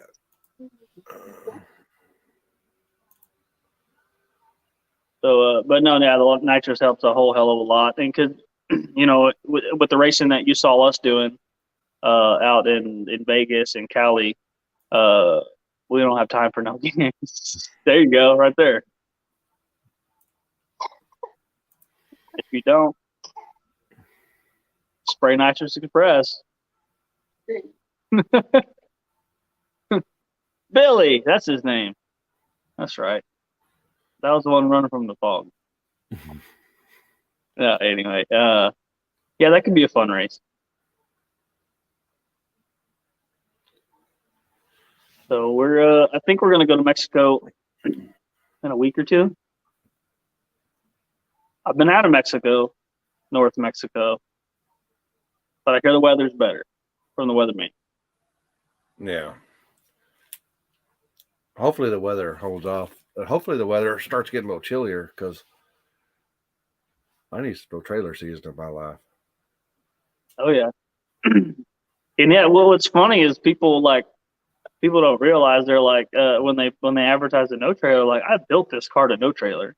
I didn't build it to race at a track. Like I had that Colorado, that pizza truck, and then I think it was Jeepers, Bobby. Mm-hmm. I ran a decent pass. I didn't run my best pass, but he messed me up on a no trailer, and I was like, well, this is BS. There's a bunch of pro mods out here. I was like, I'm gonna build me one of these. So I got 25 gallons. I got an intercooler. It'll go farther than most cars. That's what sure. I had some people asking me, well, how far do y'all drive? I said, well, I mean, it could be 30 miles. It could be a fucking 100 miles. You just don't know. I mean, it just depends on, it's a street, Yeah, and I'm on pump gas too. So, yeah, I mean, what's funny, some people don't believe that either. It's just on pump E85 is all it is. Oh no, that's gotta be meth. That's meth car. Oh yeah, that's meth up. What was so funny is I was afraid to buy the E85 in California, so I found someone with that C85 stuff, the expensive stuff. Yeah. And so I put it in there just a little bit. It was like 10% or so, but it made it smell good. And they're like, "Oh, you've been lying this whole time. That's fucking race fuel." And I'm like, "No, it's not. This shit runs funny. I need the pump." Yeah. Still, that's corn sick. car, people. It's a corn car. Yep, intercooled, just a regular old car with some fiberglass. But anyway, yeah, it's gonna be fun. I'm really looking forward to this year. Like I feel like a lot of the things that I hadn't figured out in the past that I feel like we have a handle on now, and doing that. And what I was gonna say in hindsight, the M1 and N2O is the devil. So doing that team racing and being in the thick of all that, like I'm starting to see like what kind of benefits that actually had outside of the actual race. Like figuring out the car, making new friends and with my team and really helping each other out. And so I think that's going to be a great benefit to us as as a whole and all of us on the same team. Yeah. The dream team. So I think we all learned a lot together, and so it's starting to show now. And meeting some of those people like Bobby, helping me out with the wheels, like that's a big deal for me. So, but yeah, it's starting to pay off, and that's pretty awesome. Yeah. And being on here, like this is an honor. This is awesome. That's literally a factor in my mind. Like when I go to a race, like I'm like, I need to win this damn race so I can get on Limpy's live feed. Like I can't be a loser and get on the feed. You know, I appreciate it. We just like to have fun, just like everybody else. Yeah, Gotta have a little fun.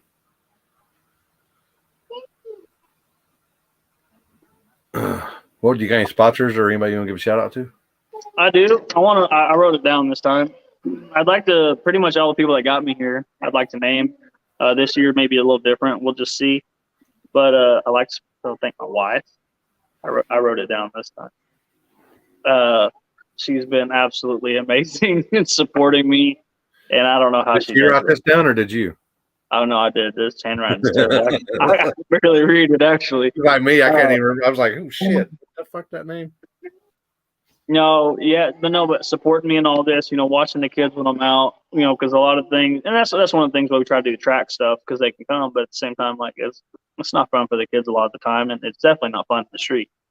So, she's back at home holding down the fort when she's got her own dreams and things she wants to chase, and so, yeah, no, the huge support. I couldn't do it without her. 2JM Fab, like I was talking about earlier, they do all my shocks and help me out in more ways than one. They do the ice racing, same thing. They do the cylinder heads, custom kind of. I do stuff a little different, and they take my input and they put it into their program and they make it work. Like they make what I want to do work for me with my cylinder heads, and that's awesome. Like they take that input, that we look at the data logs, we figure out what it wants and what to change, what not to change. BTR, who's that? What's that? That was your sister. Lexi, thank you, Jeannie. Yeah, BTR, they've been a huge part of the program. What is same sort of help and getting the cams, getting the springs, and then this one's got a BTR forged rotating assembly and everything else, just helping me get where I am. They were one of the first people that started helping me. Have you been up to their have you been up there? Man, I want to. Like I'm literally like as soon as I get the money, freaking amazing. I know that you went there, and as soon as I get the money to fly up there, I'm flying up there. Like I want to check it out. Yeah. For the first time, I went to PRI, and I got to see the people I've been talking to for 3 years. We know each other by voice. What'd you think about PRI? Man, that was awesome. That was cool as shit. Did you stay nearby, or did you have to take an Uber in? She needs all this thing. She's a little bit of a diva. Okay, I'll get the door. Hold on. You're doing a fine job. See, this is how she helps me. We're waffling off Disney characters. If you have kids or nieces and nephews, they're extremely expensive. Yeah, we're gonna sell them for markup for the race car. Yeah. All right. No, PRI was awesome, and I didn't even. I barely made it. I wasn't gonna go, and Brandon with the low dollar actually got me up there. Yeah. So, and it was awesome. Yeah, he got me up there and kind of showed me around. We stayed with them, and what is that? That's your page. I don't know what that means. That's your page. He just so put it up there so people can click on it and subscribe. Appreciate it. Yeah, we're trying to be a little more active on that part of the day job and all that. But PRI was awesome. There's a lot of cool things, and like you got to see a lot of the people that you race with, out in the street and out on the TV or whatever else, and kind of see them in a different environment and talk to them like in a little bit more of a free space where it's not, the tensions of racing. Because I don't know about those guys, but like when I'm racing, like You got tunnel vision. I don't pay attention to anything else. Like I mean, not to sound bad, but like I don't even know who I raced. Like I have to actively think about who I raced, like those first 3 rounds, because I don't know, because I'm not racing them. I'm racing myself. So, yeah. But yeah, I get that tunnel vision, and a lot of times some stuff slips by, and so like when you actually get to talk with these people and get to know them, it was a lot of fun. At the event, after going out, seeing everybody, it was pretty cool, and getting to know people for who they are, and not just like out in the field or however you want to call it. Yeah. So, but yeah, sponsors. RS Automotive and Customs. They do all my alignments. That's Richie, and then my brother. I actually stole his rotating assembly. Oh yeah. He was nice enough to do that because I blew my motor right before California. But no, he helps me out in any way that he can. Central Texas Customs. He does hot rods out in Liberty Hill out here. In Austin, they're close to Austin. Rick's transmission. If you're from Austin, you know who Rick is. He'll go through my transmission or do whatever he needs to do. I do have a Freak Show transmission in here. Let's screw us in.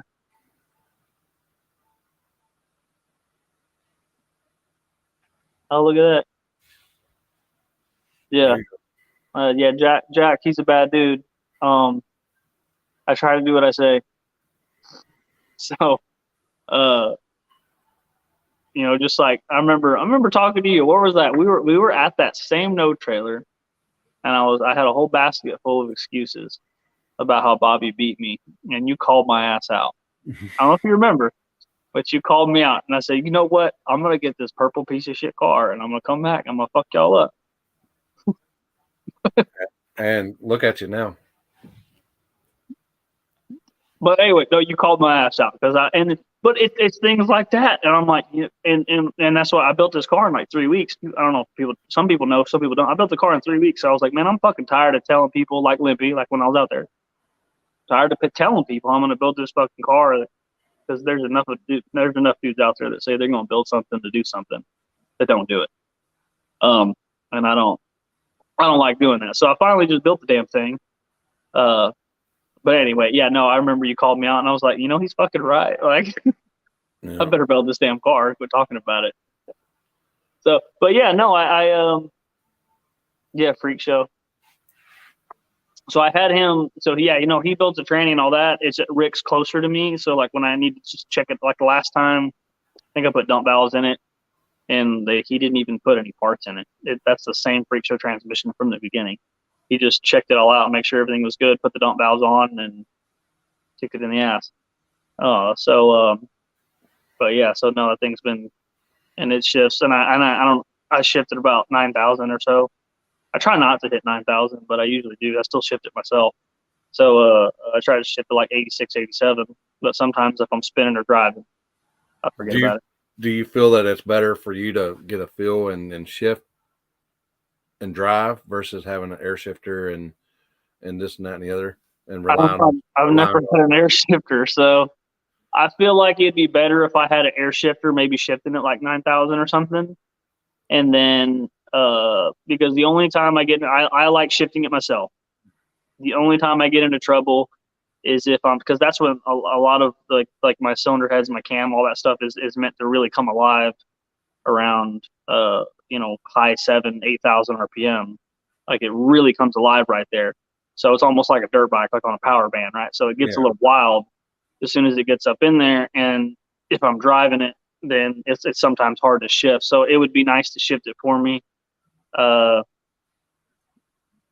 like I'd like to maybe I'll put an air shifter in there or something at some point that maybe shifts way up high. Like if for some reason I can't hit it, but I'll hit it before.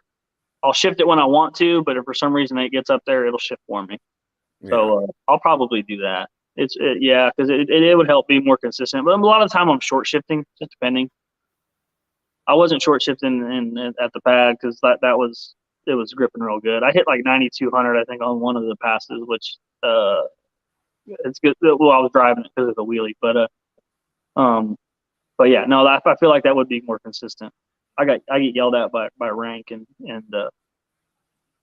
Cali Nate for that. Apparently, real race cars have electronic shifters or air shifters. Oh yeah, no problem. Yeah, I do that all the time. I do it at least once a race. Yeah. I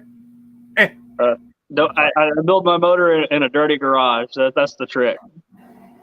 You don't clean out your oil pan either.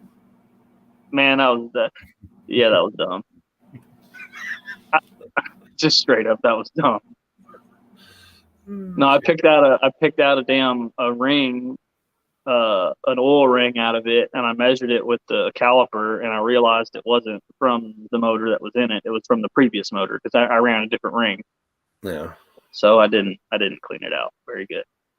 Oh, So some of the stuff passed through the oil pump. I'm hoping just the oil pump because it's been low, but it's been exactly the same since I built it. But just consistently kind of shitty. But that's okay. Have you done a compression check? Everything? Oh yeah, no, I've done leak down, compression test, every test that you could possibly do. I did it immediately when I saw that, and then it's. So it's probably just the pump.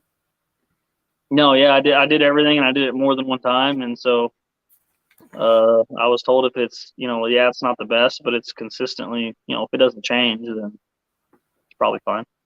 Yeah. So I'll just put a better oil pump on it. Yeah.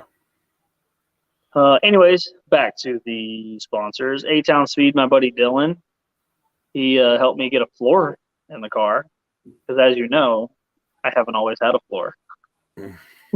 Or windows. Or windows. So, he helped me get a floor in there, and he helps me with odds and ends and things like that. If I need something welded or fixed or whatever, he always helps me. Low dollar. Obviously, everybody knows who that is. And so, Brandon with Low Dollar, getting the sensors on the cars, man, it's really changed the game. Like, I've been reluctant just because, like, oh, what do I need a shock sensor for? Or what do I need ride heights for? What do I need this for? That's just, that's silly. Once you have that sort of data and you're able to use it and like understand it, it is huge. And not all the time, like a lot of the stuff I've been relying on is my team and getting videos, which is great. Like I got a great team, Richie and Dylan and Ashton and all them, and like they have a great team that helped me out. But when you're in the middle of a tire crack, you're getting punted to the side. Like someone, or something could happen, or someone jumps in your way, or whatever it is. And the video is only so good; it doesn't tell you exactly when something happens either. And although it's extremely important, I think still, because it's kind of like a soundboard for the data. You get the data from the shocks or from whatever else, and then you look at the video and you're like, all right, what's happening to the car right now? So that's like really transformed the game too, and that's another thing I learned from a lot of my teammates, Steve and Chase out there, and Nate out there in California. Like they're data whores for sure, and being able to see what they do and help me in that regard and what to do with it, right? You gotta log it, and then you gotta figure out what the hell to do with it.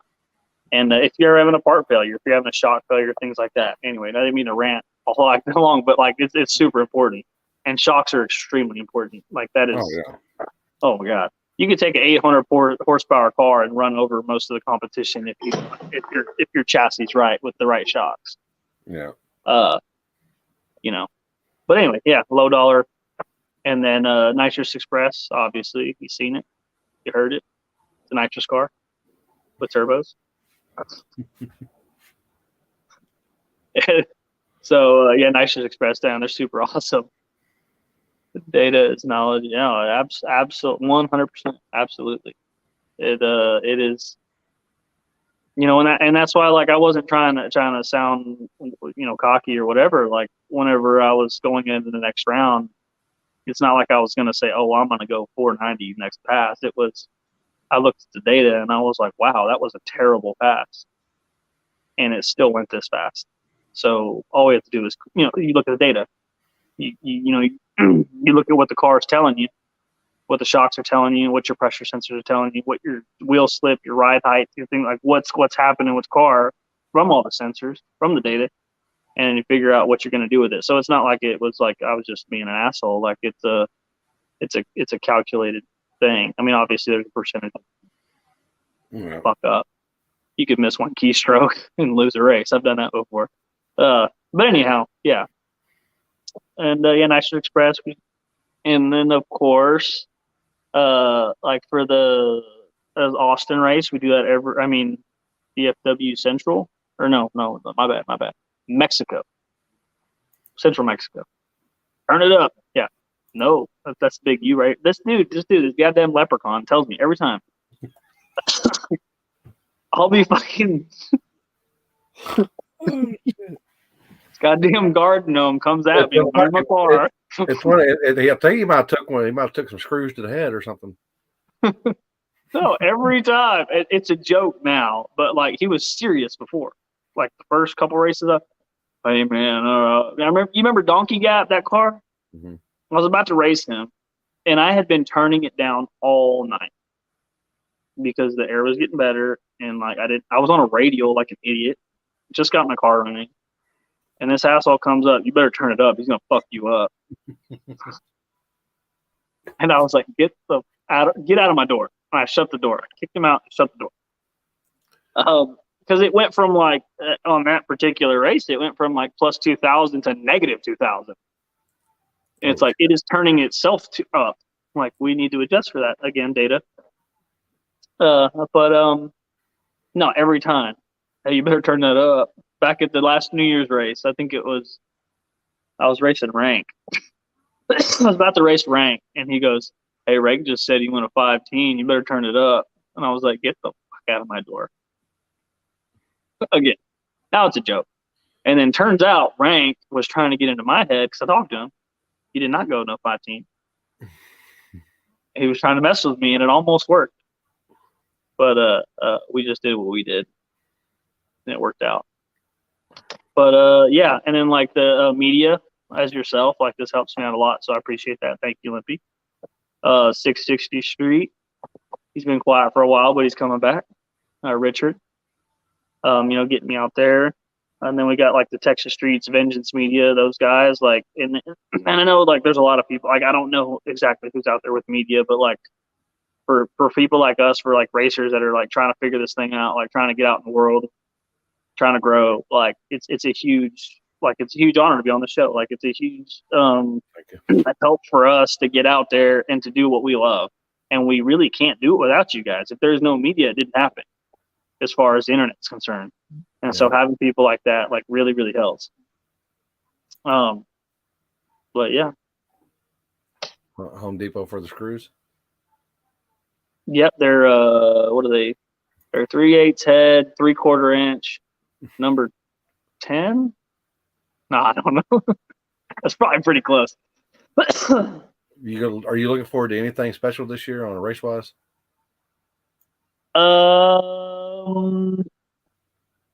Looking forward to the most. Like anything that you want to go to that you've got planned that you want to go to? I really haven't. I haven't planned. I really need to come up. I'm still coming up with the schedule, and there's nothing like particularly I want to go to. I just want to make sure, like for me, I've been a little bit in the background with the car, and killing me. Oh, I know what he's talking about. The gut. He's talking about where'd it go? I forgot about that. Bam! There it is. Study up. Small tire gangsters. Yeah. No, I'm looking forward to that. And the last time I was at the gut, I have a whole nother car now. So that's gonna be exciting there. Yeah, it's a whole nother car now. So if you thought it ran fast, Jason. No, that's gonna be a fun race. Yeah, I mean, just really like I've been kind of a little bit in the background for the most part, and now that and what one of the cool thing about racing with all the the street outlaw people and my teammates and things like that is I realized kind of where I was at on the in the field, how fast you had to beat things like that, and I quickly realized I'm a little higher than I thought, and my goals of getting to where I am, or where I would like to be, the goals of getting the car or myself or wherever you want to call it, in what I do. I mean, I can't go to No Prep King because I wouldn't do shit. I would look like an idiot, but and I wouldn't do that. But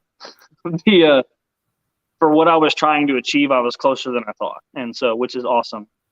And so I'd really like to really get out there and show what I could do with this thing, and however the hell I could do that, and make the most amount of money doing it because it's expensive. I do it for probably with a third of most people's funds, and it's tough. And so I'd like to have some more money to be even faster. Just think, people. Just think how much if you sponsor this guy, I mean, what he's doing right now with the limited budget that he does have, and if you throw some stuff his way, just imagine how fast he can be sporting your logo on his car. Yeah. Well, I'm just thank saying. you. I mean, I'm just saying. I mean, you're you're a man that does everything with to the car. So, I mean, and it's not rocket science. It's, I'm a fucking dumbass truck driver. I'm tired. And I made a logo, or actually Sarah made my logo, and I gave it to you. Look, it's on his car. Look. So guess what? Well, guess Bam. what? I'll get you that money too that I owe you. No, I appreciate that. Thank you, Lippy. Yeah, no, there's, I've noticed, I mean, I just started in this industry probably 3 years ago or so, or, and I still remember when you had the truck and Heath and I, when you were testing out there on that road. Yeah, y'all fucking, yeah, I remember that, asshole. I had the red and blues, and I rode up on you, and I had the red and blues, and you're all like, "Oh, Calabrese's all like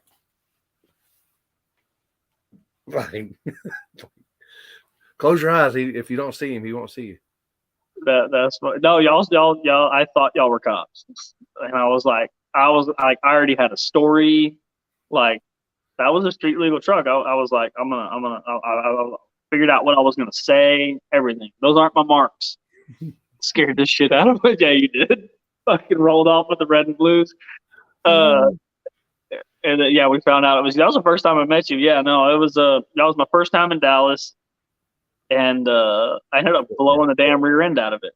I don't know the damn difference in Mexico. DFW Mexico. Like, FW Mexico. That's just like saying you're from Kyle. And you're not from Austin. Yeah, but I live in Taylor, so when you say I'm from Austin, I don't get offended. There's a big difference between I'm not.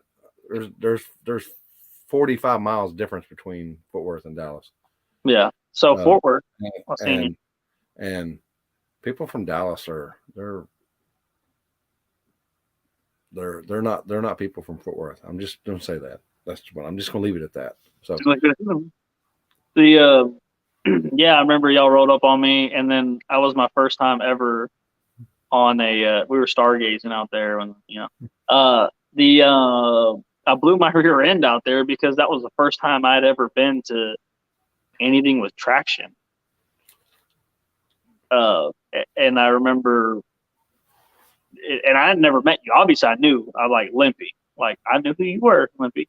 And you were like, "Hey, we got my truck over here. We could pull the rear end gears out of it, and we could put it." And I was like, "Damn, that's cool as shit." Limpy's trying to give me a rear end. I don't know if you remember that. Yeah. You were saying we could go to your car or whatever it was. You said you had a rear end and pull the ring and pinion out of it, and I almost did it. I just thought something else was wrong with it because it was acting weird. You thought it was something. You didn't know if it was the rear end or something in the tranny. Yeah, and so I was like, it's not. I don't want to do all that damn work just to, And it actually ended up being the rear end broke, and then broke the not the planetary. It broke the sprag and the transmission, and also broke the diode and the flare. Yeah. No, damn, you got a good memory. That's probably what happens when you don't drink. So it broke a bunch of stuff, and then the diode or sprag or whatever the hell you want to call it, and the converter broke too. So it all broke. So good thing we didn't slave for no reason. What? Infused chocolate covered peanut butter balls. God. THC. Oh, that sounds good. Damn, I'm fucking drooling salty over here. ball. Got fucking drool rolling off my fucking beard here. Damn. So anyway, yeah, those are my sober life. I used to have that. Sober life. CDL. I'm gonna slip him something at some point. That's the CDL life. We're gonna like CDL, but I don't have fucking. Hey, you know what? He's listening now, so he's gonna know. But one year I made him these cupcakes, with their little chocolate donuts that said Hoosier on them for his birthday. Oh yeah. Yeah, except I'm gonna get special donuts this time. Wow. Better watch yourself.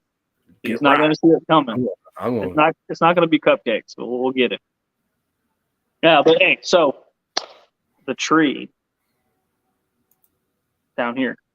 Oh yeah, the flagger that won't he won't the flagger that flagger down south. No sir. He won't tell on nobody. They can question him for days and he ain't gonna say nothing. But really, you were there when I had almost when I got mad one time. You were there. Oh, over there. Remember, I had the overalls on. I had the mullet going. Trans brake for 25 seconds. Mm-hmm. So, but Mr. Todd and the Stone Cold Killer on the tree, that dude, they're starting to figure it out. I know it's not everybody's favorite thing, but he did a good job. Or he's been doing a good job. He's starting to get, It's starting. As I tell everybody, it's not rocket scientist, people. Once you get a routine, just stay with your routine, and it gets better. It gets better, but don't bang the light at the same time. Just hold it just a second, or bang it real quick, or happy medium there. No, absolutely, and it's not like it with his flagging was necessarily bad before. I was like, look, like if you can flag however the hell you want. Just make sure it's the same way every time. Yeah. Make sure it's the same process. Like I figured out, the first round the BJ flagging was a little different, but I was like, oh, I'm not gonna do that again. Yeah. So, but yeah, once you figure out the way someone else, as long as their routine is the same, whether you hold it a little longer or whatever, like as long as the routine is the same, like I don't care. You can go in first, you can go in second. Like it shouldn't matter because you should know your program well enough to be ready, in my opinion. So, people ask me, oh, well, I'm Nitrous or I don't give a shit. Like, whatever. Just let me know when to go in. She said that she made them. You didn't make shit. I paid for it. Close enough. She made them. It was my idea, I think. I can't remember. How do I donate to the Kraken? Do you have like a message you or yeah? No, I don't have anything for that actually. I mean, how would somebody that wants to sponsor you, like just randomly? I don't contact you via just dropping my DMs. Yeah, you can get on the Kraken. Get on my page. I mean, I have a PayPal, I suppose. I don't usually ask for anything that. But say if somebody wants to get on there, just message either. Just message me Facebook or the Kraken or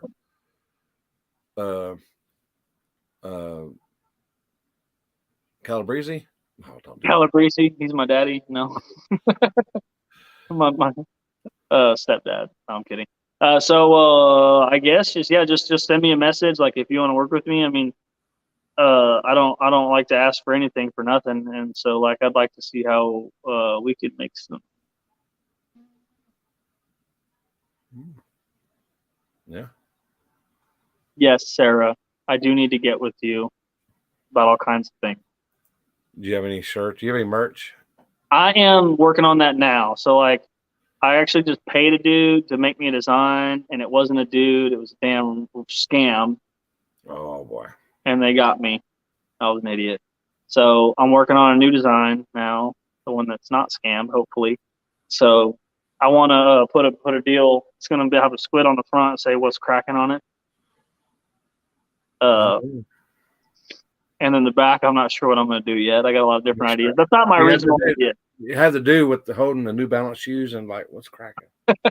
What's cracking?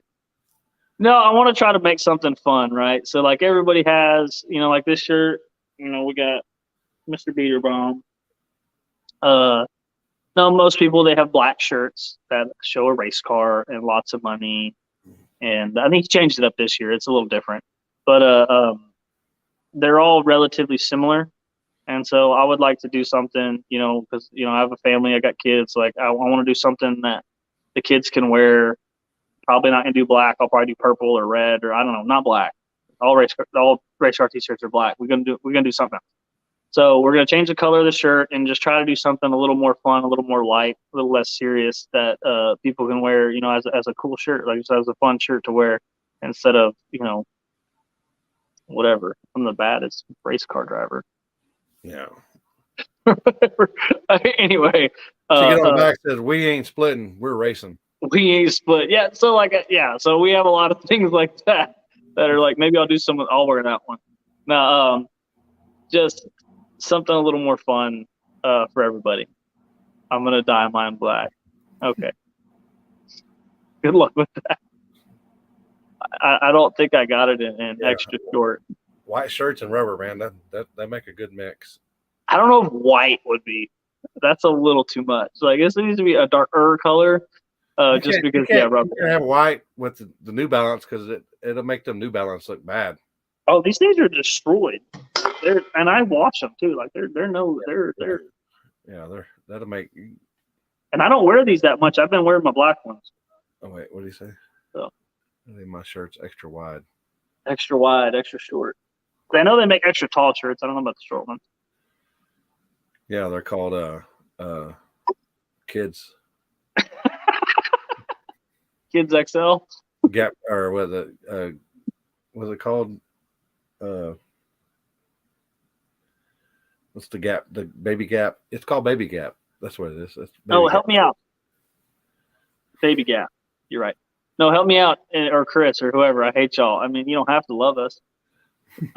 So the Hector with Dark Side, is that who? Dark Side Performance? Yeah. I'm terrible with names. That dude's awesome. Something else I was going to reach out. Like he came out and before he reached out to me before the New Year's race again, and he came over and like shot like an interview and everything else. Like DSP Dark Side Performance. He shot like an interview and asked me all kinds of questions. It was awesome. Like that was the coolest thing. And I don't know if he realizes it or not because that's like what he does. But like that like to be able to be interviewed or whatnot, and even just like this, like as content for their page or like that's just awesome and kind of a dream come true there. Yeah, and that's kind of like when didn't Pat McCrotch interview you too one time? I was not ready for that. They had Steve Tyler playing in the background. It was just too much going on there. Yeah. Oh, fucking Pat McCrotch. If I could do an interview out there, and if I could, I don't know where he's been. He retired or what? I don't know. He's still out. I think he's had he flew out to California and he's been doing a bunch of work on the medical marijuana stuff. Oh, okay. That's solid stuff. I mean, it has to be done. Someone's got to be the guinea pig. Yeah, he's sampling all the products, and there's a lot of products out there right now. You got to interview. But anyways, I'd like to give a shout out to those guys. Hector, man, that dude and his team, super cool. We'll be in touch. Would love to get you on the podcast. Awesome. Yeah. Let me know. I'm wearing one of his shirts right now. Damn. Yeah. So super excited. Like I'm really excited about like where things are going. Like I'd really love to do this. Like I don't know if I could do it full time or partial time or whatever. Like I'd like to get in this industry full time. That's kind of like my dream, and to be able to do that, and I ain't gonna stop till I do it. So yeah. Anyway, and speaking of Chris, you ever heard of that guy? KFC or bust? I don't know. It's been a while since he's done a video out. That guy, I don't know where he went. He got deported or something. But I remember long story short, he kicked me out of I'd probably be a lot further along, but he kicked me out of the group and called me a cop. Back in. I remember that. I remember that back in the day. That's okay. It was the New Balance shoes then, I think. Yeah. But anyhow, no, I don't know what he's doing. I think he got invested into crypto, and we all know how that's working out. Wow. That was a low blow. Sorry, Chris. It's true. I'll make you a pie or something. He was a roll racer at the time. No, bitch. I was the only one that wanted to start from a stop. These idiots would take like 25 cars and just stop in the middle of the toll road, like with traffic. Like, the traffic. They're just building up, honking their horns, and 1, 2, 3, go, and then like the next pair, and it's like, this is retarded. I still remember when we went down there for what's that big deal that they do on Congress to cruise or whatever? It's just a car show, Texas. Yeah. What the fuck is it? Damn, I can't remember it, but they do it once a year. It's right on the tip of my tongue. Yeah. They have it at the convention center. Texas Roundup. Texas Roundup. Yeah. Lone Star Roundup. Lone Star Roundup. And I remember we met out there because they were going to do some streets. I met up with Calabrese and y'all raced out there. We were having the road. We were headed on the toll road, and I'm like, I hope he knows that I'm talking about dig racing, not fucking road racing. And we exited off, and I think we raced on a cross street or something on the toll road, and I'm like, all right. Then the cops showed up, and I forget the name of the town or whatever, but we went back to the gas station or something like that, and or Buda or Kyle or something. Nah, it was somewhere. I can't. You could probably say it's probably one of them, and I probably don't even remember the name of it. Yeah. Literally a mile from that cash day spot Friday. Oh yeah. Wow. Wait, where was that? Where's what? More. Maybe. I think that sounds familiar. That sounds familiar. What happened? Hold on. Oh boy. Oh boy. We stargazing?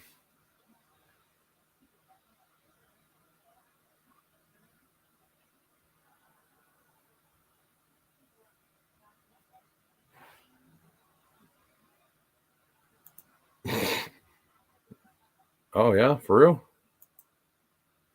Oh boy. We're muted. Oh boy. He must got a call. He'll jump back in.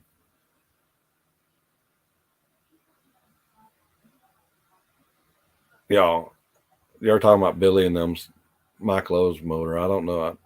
I'm sure. As Steve said, he has a stock 5.3, so there he is. There he is. They're talking about you got a Mike Lau motor, right? That thing. Shit, I don't know. I don't even know.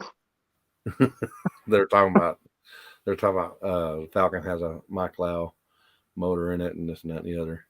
The Falcon? Yeah. The one that Billy drives? Yeah. Does Steve think the target on the back window? Do I think there's a target? I don't particularly care. I don't know. You ain't gonna back down for nobody. You're just that type of guy that, hey, I just gonna keep doing what I'm doing. I mean, you saw me in the Colorado. I was talking crap like an idiot, so I'm just the same idiot. Yeah, both of them. He don't matter what car, both of them. I was calling. I think I was calling that all-wheel drive crawfish car out in my Domino's truck. That, I don't know. I'm competitive. Yeah. So if there's a target, there's a target. I don't know. I suppose there could be.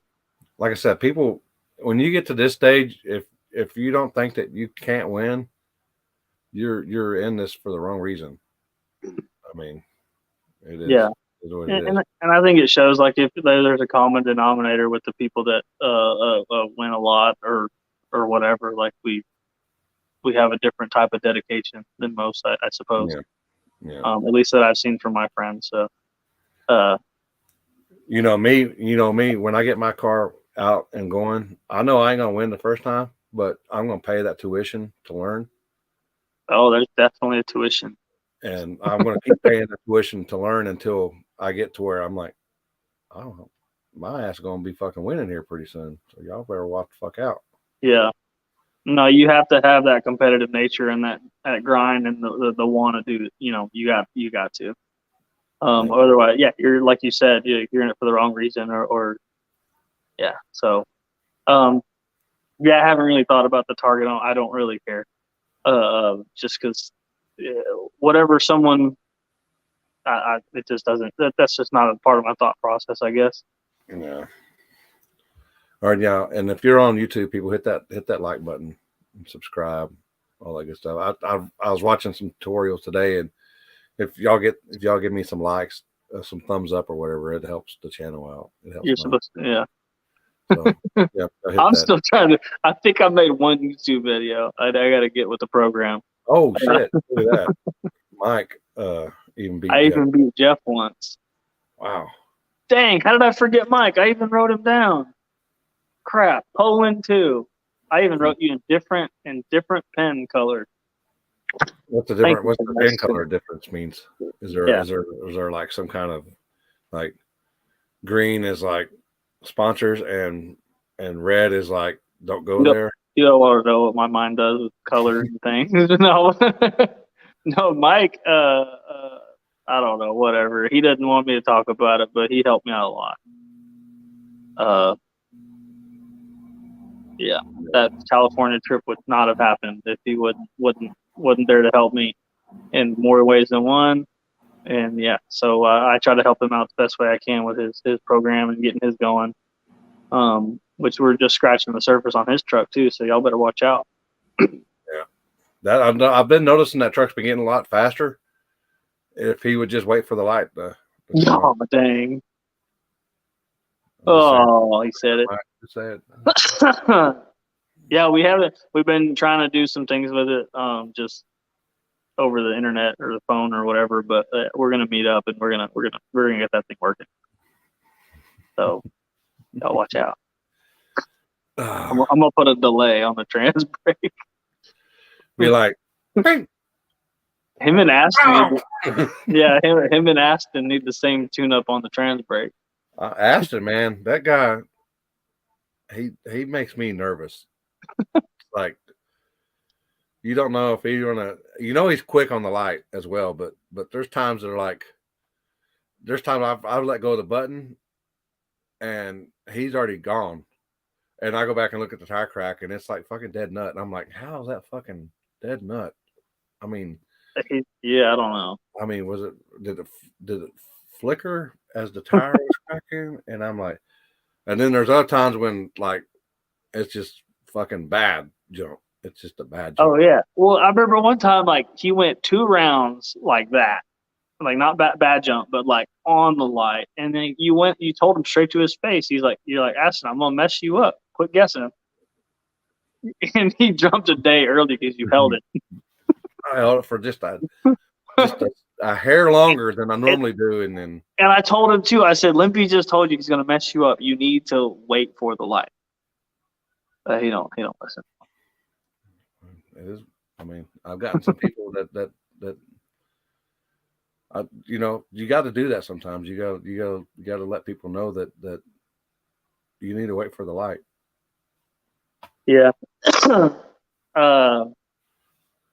don't particularly like to guess.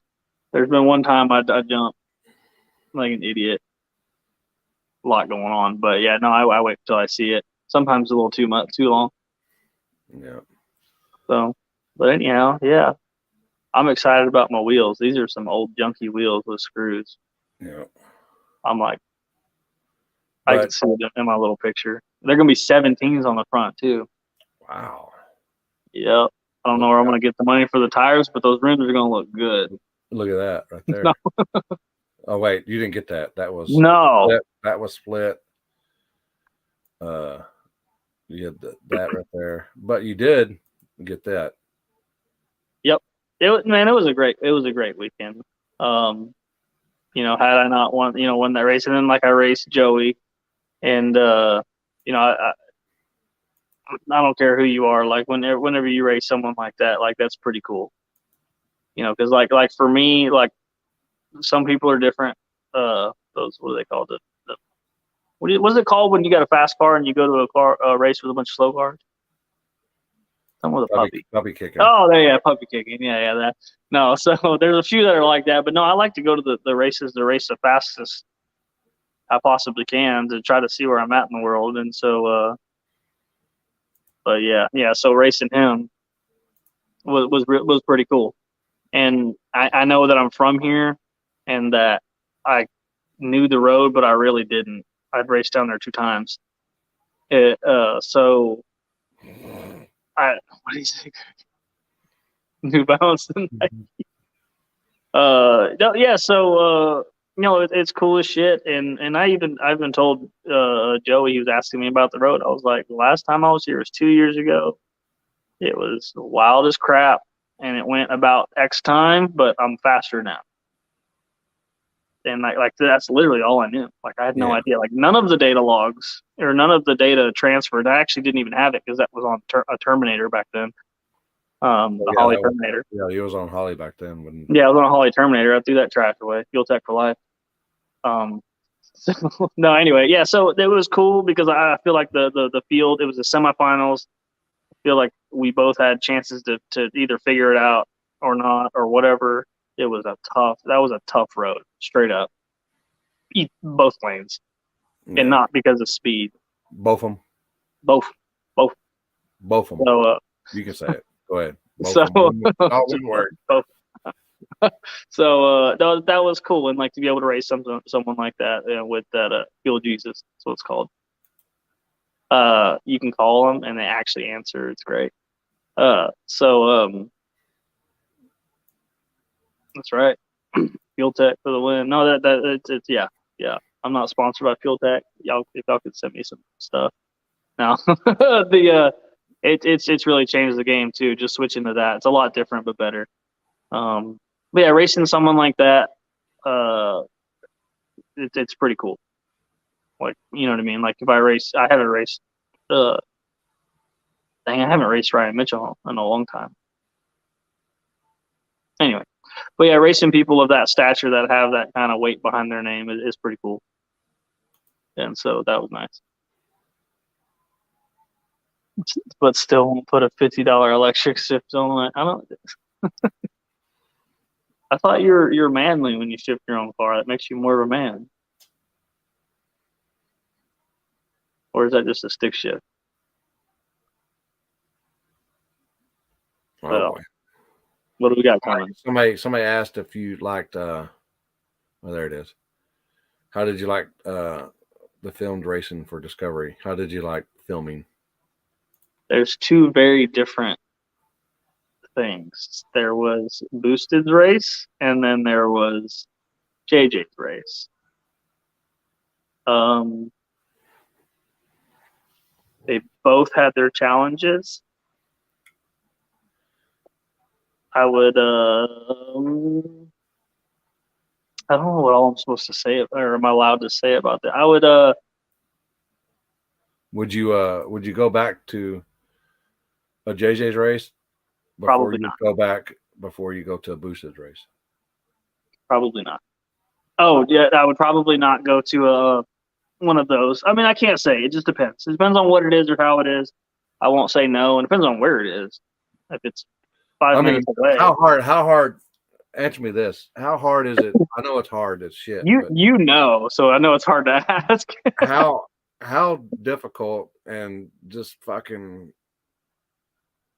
I mean, you're sitting there. If you're gone for a fucking month, or 3.5 weeks, or whatever. Man, that's a lot of time to fucking twiddle your fucking thumbs. I fucking would go fucking crazy. Yeah, I was sick like the whole time too, which is awesome. Like that cough that won't go away, like that started down there. But I mean, it wasn't. I don't know, it wasn't that bad.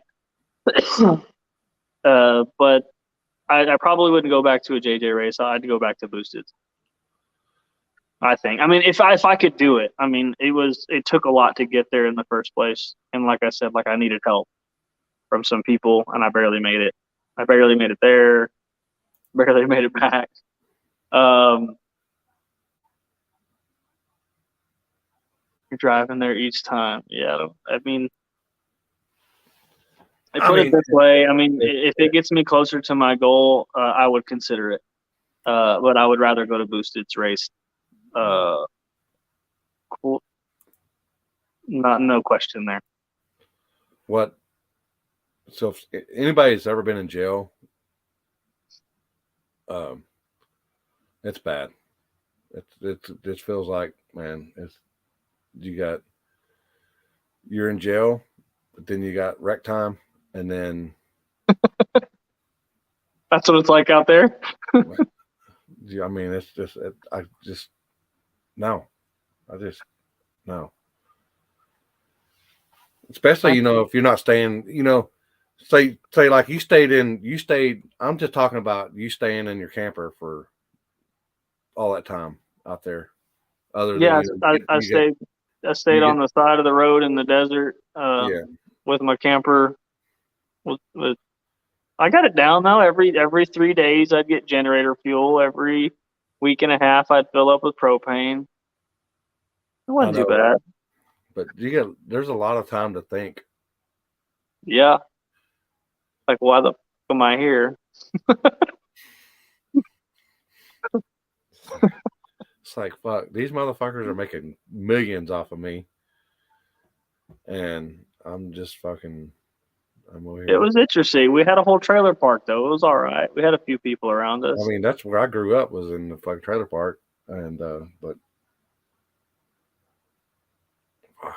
It was not easy. I mean, like I said earlier, like you got to have a certain kind of dedication, I guess, and to do that sort of thing. I mean, I'm not saying there was not that many people doing what I was doing out there. I know that for sure. Like they had cabins or they had Airbnbs, or some of them were flying in. If they weren't there if they had a weekend off that they didn't have, they flew home. I mean. Some people don't got that luxury, the average day. Yeah, no, a lot of the people that our team, like we were out there in campers, living there. Yeah. So, and like I said, it's hard to see the light at the end of the tunnel when you do that stuff, but I feel like it's all working out. Meeting the right people and just getting out there and just starting to see where everything's going. Yeah. All right. I'll give a shout out to, we're going to be coming up here pretty soon. Oh, what's that? We're going to be March 24th and 25th. We're going to be at Leakesville, Mississippi. They're doing a front side one day and a back side the next day. Backside is it no prep front side or? Yeah, it's all no prep. You like. Just say try Amazon Music Unlimited. Here's a station you might like. All 80s on Amazon Music. Cancel. Alexa, off. Fucking, she scares the shit out of me every time. She fucking does that. God dang. I'm surprised y'all didn't hear me fart. And I was like, I hate it when like you talk to one and then the other one starts talking, but then the other one hasn't listened yet. We got them all through the fucking house here. And I'm like, God. Be walking along and she fucking like, God dang, quit it. So you got front side going on. We got front side on one day and back side the next day. And then we got where'd it go? I can't remember. They're gonna be out of order. I can't remember the fucking dates. So anyway, we got Park After Dark, May 20th. Our fifth installment, our 5th year we've been doing it. And I like that place. Yeah. And then we got backside of Ennis. They're gonna be doing hard tire, street, small tire, Roach Brung. That's basically trucks versus the world, I guess. And then you've got Small Tire Gangsters at the Gut. Oh yeah, I'll be there. Oh boy. And he's got all kinds of stuff. Dude, I freaking love that. That's awesome. That's fucking awesome. And like, I don't know about you, but like growing up doing the Grand Theft Auto stuff, like this is badass. No, I didn't. I'm really interested in the twerk contest. Twerk contest. That's just. I'm bringing my tight pants for that one. Okay. You know what I used to do? Oh boy, what do you used to? We'll just skip that segment.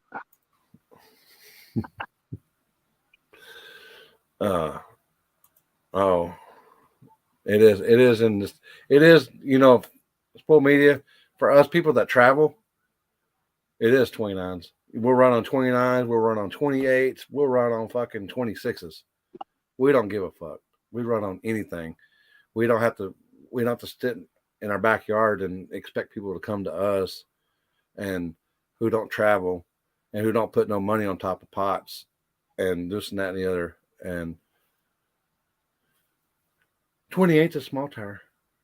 Well, I don't get what the damn argument is, really. And he's upset because he went to the anesthesiologist today, and they were working on his shoulder, and for some reason they gave him a cushion to sit on because his butt was hurting.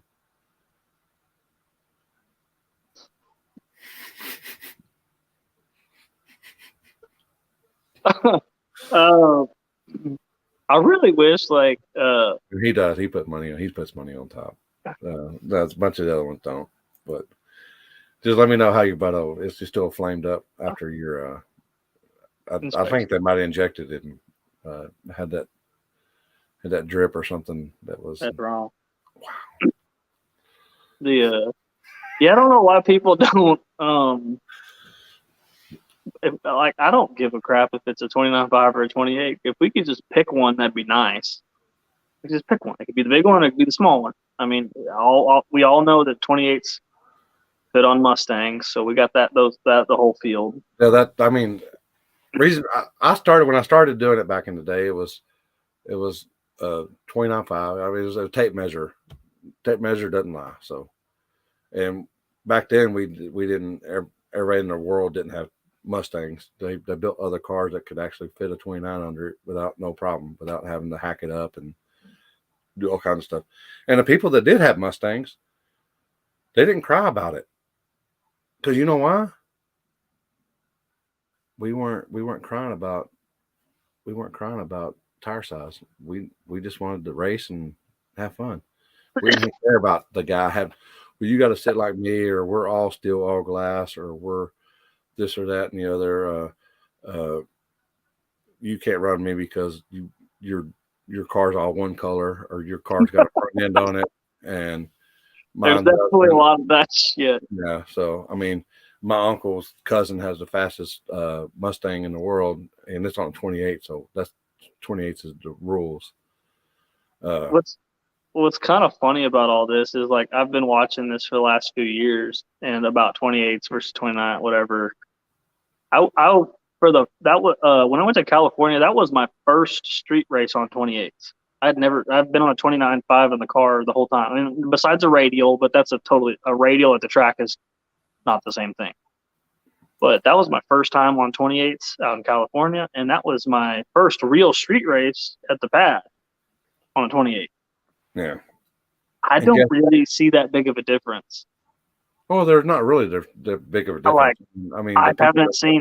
I'm not to say that there's not one, but as far as I can tell, if you can't get your suspension to work with the 29.5, it ain't gonna work for a 28. Or if it ain't gonna work for a 29.8, it ain't gonna work for a 29.5. You need to figure it out. Yeah. Yeah, it's just excuses. Sit like me, or that's why I lost. He's on 28. He's on 29. So I'm sure there's a difference. He has this much more tread width than me. That's why. Was it W? Oh, no. Wait.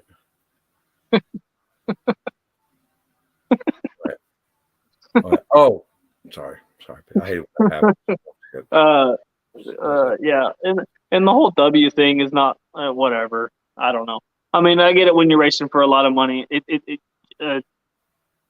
Yeah, you need to fit the rules. Sidewalls are different. Yeah, I mean, you get a little bit more. You get a taller tire. You get a little bit more sidewall, but no, I mean, I'm sure there's a difference. I thought I was going to go to 28s, and it was going to be this big drastic difference, and it was going to be so hard to figure out, and literally the tune, copy and paste. I just have to change the tire size.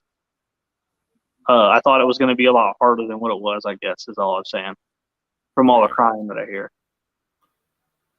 Yeah, it's a different. The main rate difference is rollout. I mean, nobody. Oh, 100%, yeah.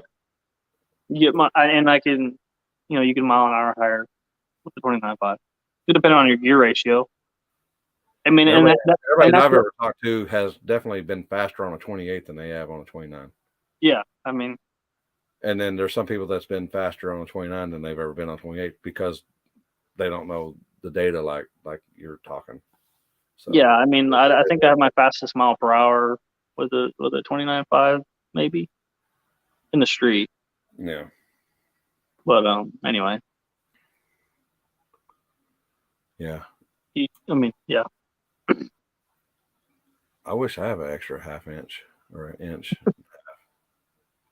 Hey, it's not about what you got; it's how you work it, right? What my old lady said is, she goes, I was going to get some strange. She said, if I had another inch, I could get some strange. Just saying. It's how you use it, right? Yep. Oh no, Deviant. People are going to cheat no matter what, man. They're going to cheat no matter. They're going to try to stretch the rules. Yeah, I mean, to their favor. The tire size is only the beginnings of that stuff as far as the rules changing and people cheating. But like, if I think if you're cheating, you should be disqualified. If you knowingly do something that's against the rules, like, you should be out, period. I don't care if it's an advantage or not. That's just the way I see it. Yeah. Like, if someone messes with a tire size or whatever else, you knowingly did that and then entered this race. Like, that's cheating. You know, if you weren't supposed to have weight outside, you know, whatever it may be, like, if you knowingly did something that's against the rules, that's on you. Yeah. So if it ain't in the rule, I mean, there is a gray area, but like, I saw a lot of that the past few months. Let's just say that, and it just sucks for the people that don't know the people that make the rules and don't know you can bend them. You know what I mean? Without saying too much. Yeah. And so then you're not only you're behind the curve because you have a 90s bracket car, you have a bunch of people bending the rules. So it makes things tough. Ooh. Yeah. I got two Mustangs. I got both of them. Both of them. One can fit. One's mini tub and one's not. And I'll probably run both of them on 28s. And I'll run them here against guys on 29s. You know why? I ain't going to cry about it. 28's small tire. 29's 5's big tire. God dang. You're fucking some tip bags. You're some fucking tip bags. Yeah, actually, I bought them the other day. I was they're over here looking big. They got fat ones. They're not like super big, but they're big. They're big tires. Look at them go. And then I got the baby tires, and then more baby tires, and then a whole bunch more used tires. I'm selling tires. Anyone want to buy tires? I might need some. Yeah, big small tire. I was so damn mad at a certain person that holds a race that I said that I don't really like going to. No, they're doing one of them JJ arm drops, and I'm like, I'm gonna go fuck them up, for lack of better terms.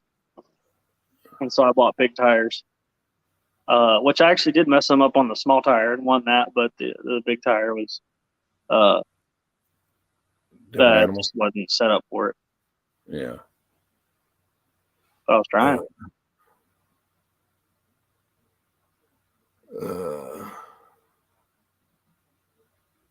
Got any spares? Depends on how you want. I got some 5 passes, 15 passes, 20 passes. What you want? And they've all turned 9,000 plus. At least. Hey, but the good thing about my tires is I don't usually spin the tires, so they don't wear out. Like, they don't have as much wear as some people that do a quarter-mile burnouts in the 8th mile. Yeah. Would you like to see you on 26, 8.5? I think he can get down on it. I don't think he'll have no problem. You could figure. I mean, you could do what for? People are complaining, because of Mustangs back in the day. I mean, if they have a race that's a 26, 8.5, like, that would be awesome, because that's a lot of people don't know how to figure that out. I'm not saying that I do, but any variable, I like any variable, and that's why the street's so awesome. Yep. Like, you go to the track, like, hey, you're racing wallets. You put a variable in there, like the fog coming in at the pad, like, let's go. You want to go to another place, like, in the semifinals or whatever that's virgin, like, let's go. Because the more variables you put in, it's really going to show who puts in the work and who knows what they're doing, in my opinion. So I've actually thought about I was going to do a 26-inch race this year on the street. I'll put a damn 26 on. It's just a tire. And I wasn't going to give nobody time to even. I was going to hit them up and say, "Hey, this is what we're doing, 26 race, and I'm going to do it like Discovery does it. Give you all like a week to go across days, the fucking country. 3 days notice that y'all need to be on 26 and come on." Yeah, just make sure they're in stock at Summit. Well, hell, they should be, man. Fucking nobody runs them. Nobody, yeah. I don't know. No, I've never had a desire to do a 26 or anything like that. I mean, I don't. From what I understand, there's no races. I mean, do people do that? Do they race on that? Yeah, they have a 26. Back in the day, they used to have a 26-inch class. But now do they? Like a no prep 26 class? No, not really. There's some classes there's some events that have them, but it is what it is. No, I really like the class. I mean, I'm not in the class, but I really like the fact that like people are trying to make like a real street class. Like that's pretty cool because I know what it's like to have like an actual street car, like the Overdrive deal. Like I had an actual street car with all steel, all glass, Overdrive, and then having to compete in the same class as small tire is difficult. Yeah, he used to be. I think he used to be the world record holder on 26. Kendall used to be, I believe. At the track. They at the track deal, but that Overdrive deal. I was like, well, what's the rules? And they're like, you got to have an Overdrive transmission, and I was like, well, I guess you got to be on small tires because I guess everybody out there was on small tires, but it's an Overdrive transmission. You got to have, That's a pretty neat rule. I mean, there's going to be some exceptions, and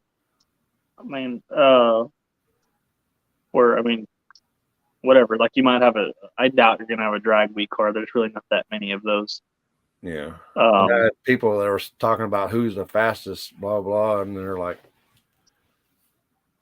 so the dude that went fives or whatever at drag week. And they're like, I said, yeah, that's at a track though. They're not going to run fives on the street in a quarter. No, no, people don't understand it. There's a difference, people. Absolutely. Yeah, and that goes to show. I mean, like, we'll see some of the stuff that comes out on the TV, but like what happens in the street, it's not even close.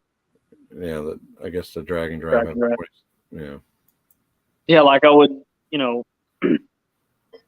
Tom Bailey. No, in order to climb the radial versus the world ladder, like, good luck. Give me a couple $1 million and then I'll be at the bottom. No, like, if you want to race, what does that say?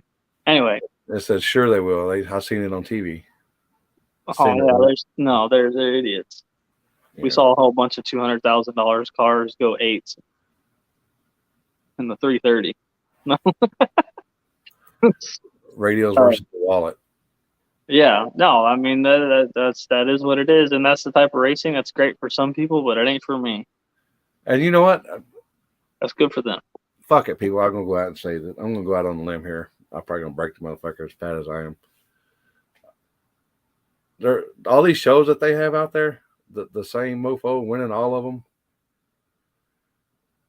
It's because you know why?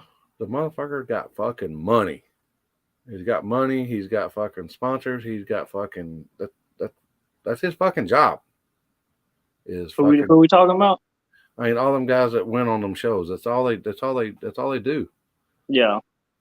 I mean, that's their job. I mean, you have your business that you run, and you got to work. And if you got a chance that you can go do it, you go do it. But you're not considering. You're not. So like you're doing on. All I can say is a lot of them. You're doing what he does on his monthly budget, you're doing that on your yearly budget. No, absolutely, 100%. And then like all those variables that I was talking about earlier, from what I understand, a lot of those variables are not so much variables anymore. I don't know how else to say that, but yeah. And you know, some of them guys, I mean, Let's just say if I were to, I would be willing to go off the trailer anywhere against any of those wallets on the street. yeah, anywhere that they didn't have 100 test passes. Just say that. I'd be willing to go off the trailer. And they know it. Yeah. They're not stupid. They're good. They're good guys. They're not bad. Yeah. And they're just playing the game. I've known most of them a long time. Yeah. And I haven't talked to a bunch of them in a long time. I'm just saying. I always love seeing you there because you're just sitting there. I know what your thoughts are going through in your head. You're just like, what the fuck is this? I want these people that I like on the real streets that I see all the time. Or if I go to these events and the back of the track stuff that I see people, I want to see them people more than I want to see some guy that I've seen on TV for the last 8 years. And his street car is now full blown pro mod. Yeah. That average Joe can't keep up with that. No, absolutely. And I think that they're going back to that sort of thing. We're going to see how they play it out on the TV. We'll see to an extent. I don't know. Well, all them guys that race on the show, they already know what the show is going to be about, so they're already prepared for what's going to happen. Oh, 100%. You know, I don't know. I had I mean, it's an interesting experience, but at the same time, like it all about them real street. No, yeah, and don't get me wrong, I love the real streets, but I'd rather I'll say it right now, I'd rather go to the back of track event. Like my wife can go, my kids can go, I have a place to sleep. Like, not that I'm scared of the cops, I don't give a shit. Like, but it's nice to not have to go from spot. Anyway. I love getting down with whatever, getting down with surfaces and things like that, and throwing, all that. But obviously I'll do everything. It's scripted like Jerry. It's not scripted like Jerry Springer. It is not. I will say that it ain't fucking scripted. Yeah, no, not really. No, not any of like the fights or anything like that. Like those are all real.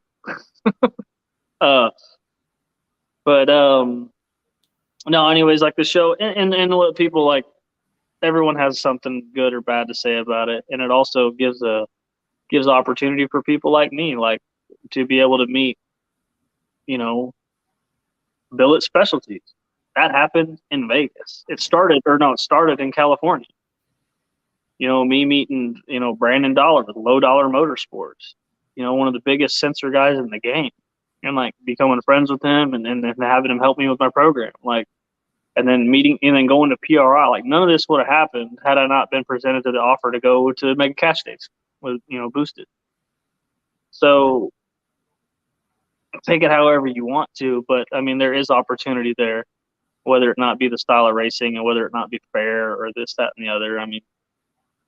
I just like to think of the glass half full. Yeah, them guys have been doing it for a long time, and if you just got to know what you're signing up for. Yeah, I couldn't do it because, man,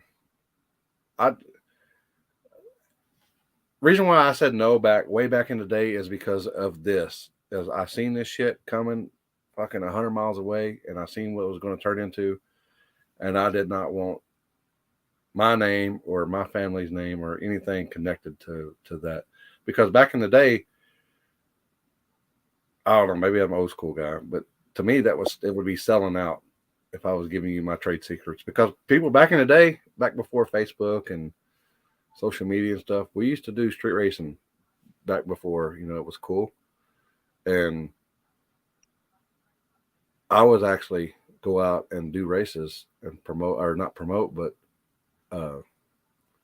get them everything set up and do everything, do all the legwork myself, because I didn't trust nobody. I still don't fucking trust nobody. It's just the way it is when it comes to street racing. Not just the way it is.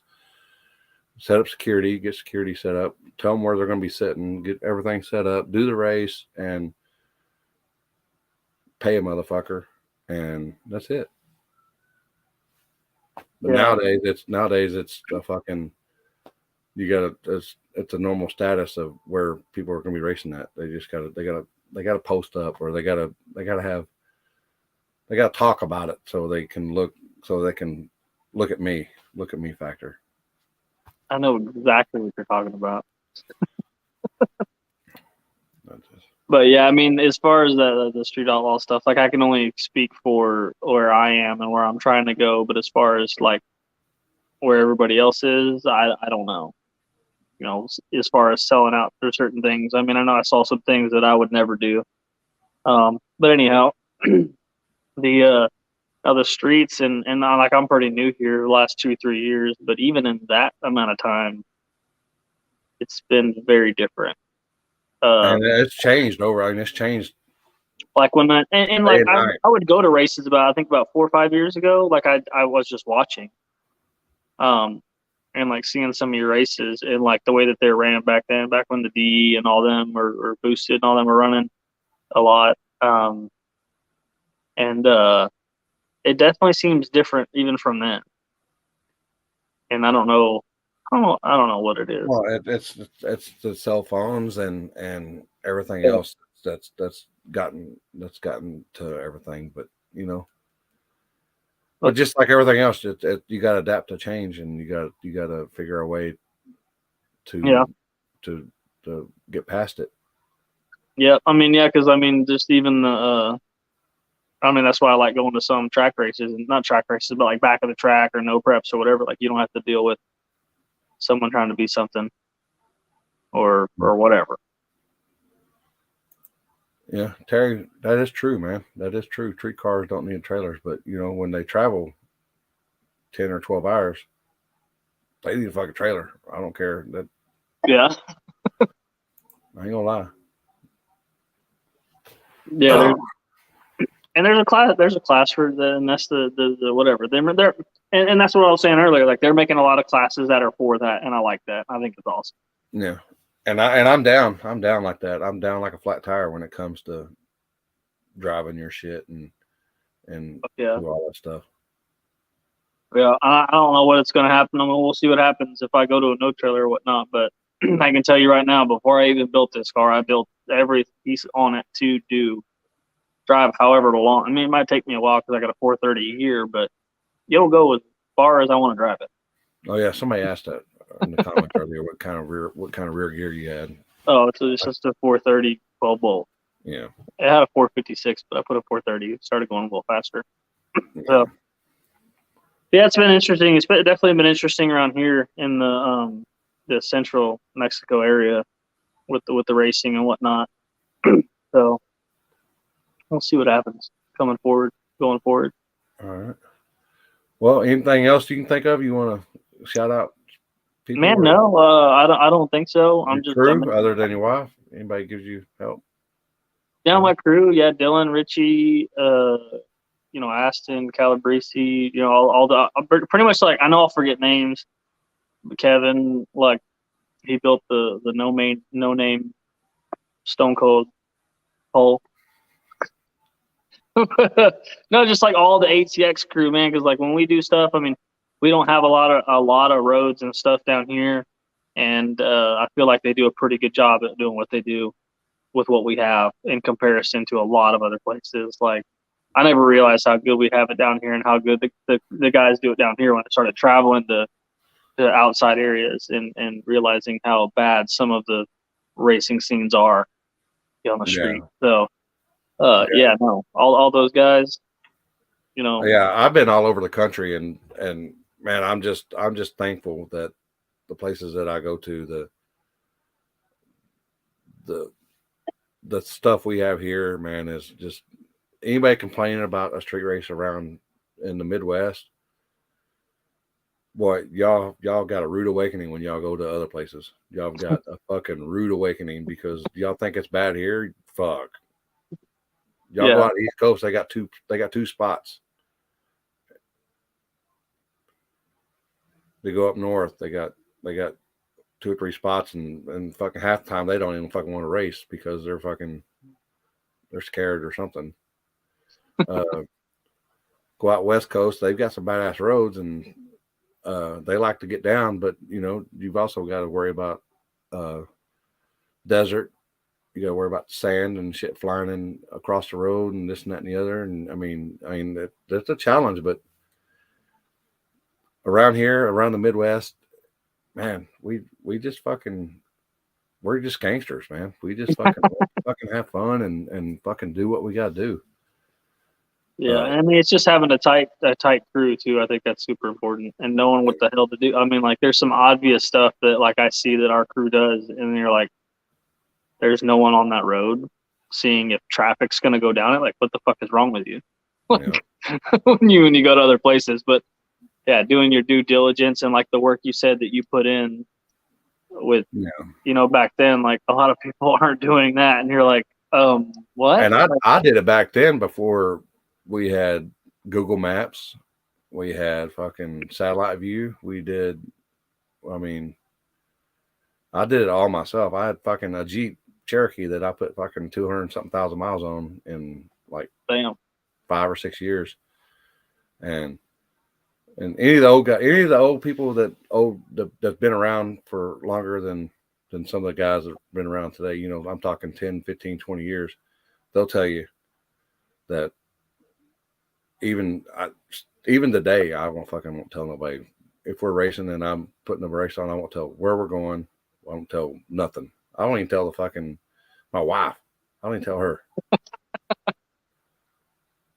Trust nobody. Awesome. As Dolph say, trust nobody. Yeah. Let the fucking band play. And that's like one thing that what do you call it? I'll give Calabrese props. He's a good friend of mine, and I fucking can't. I try.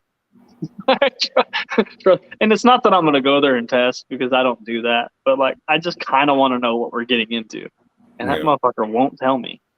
Yep. And I had no idea. And every year I try it. Most of those people don't, man. I mean, they don't. Like, can you just tell me what? I'll be asking dumb questions. Is there a lot of parking at this spot? I mean, yeah. Back in the day, Mike knows. I mean, we used to have scanners. We had radios. We had all kinds of stuff back before.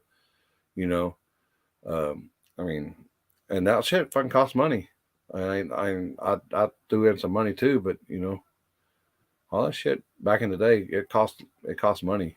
But the way that the day and age, everything has a fucking app in this day and age, so you can get around with doing apps. And if you got cell signal, then you got fucking all kinds of shit that you can fucking do. Yeah, no, I definitely think it's different, and people are holding races for different reasons nowadays. That's for sure. Even in the last few years that I've seen it, that I've been a part of it. Yeah, it's not even really that. It's just fucking. And some people, they really don't even put the fucking legwork in. Oh yeah, and they wonder why stuff happens the way that it happens. And I agree. But, and like I said, if y'all think it's bad here, fucking travel and go get you a taste of that other stuff that you really it's like moving. It's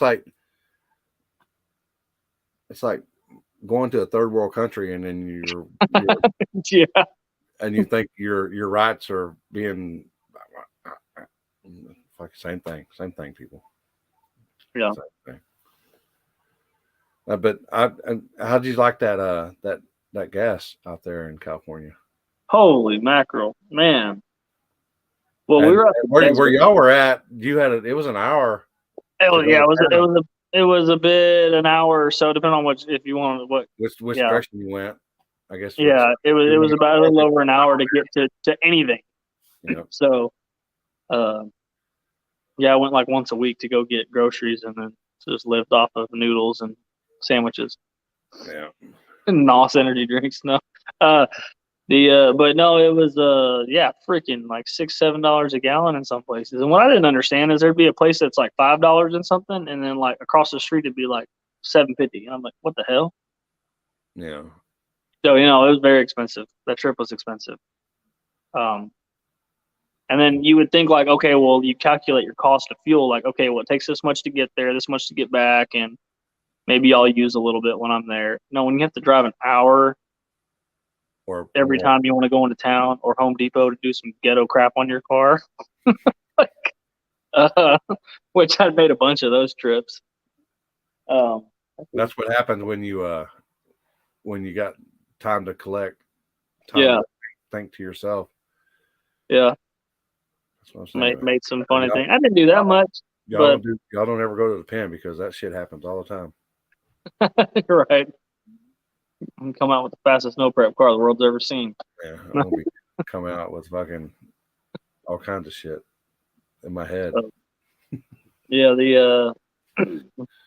but anyhow, yeah, it was a trip, and hopefully we'll see what the episodes look like or whatever. Who knows how they're going to portray things? Hopefully in the good way. Well, don't hold it against me because I guarantee you I'm not going to watch them.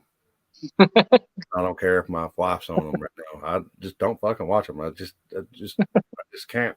I just can't. I don't blame you for someone in your position and doing what you do and doing where you've been through. I don't blame you one bit, not at all. Yeah. All right.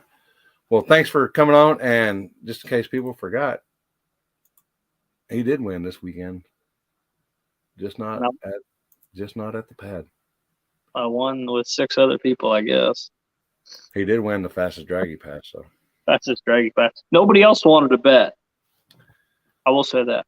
I did try to bet anyone else that wanted some, and they did not.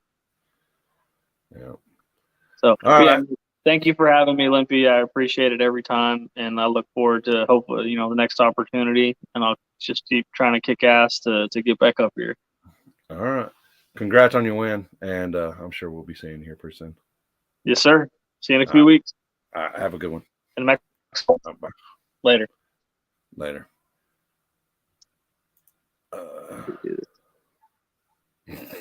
There you go. Your winner. And also, we had Stefan and Cody that ended up splitting Dave's race Friday night. You had the Kraken winning in Austin. You had 6. I said right. 6 split at. You had Bobby, you had Steve, you had Cody, you had Ryan, and you had Isaac. So you had.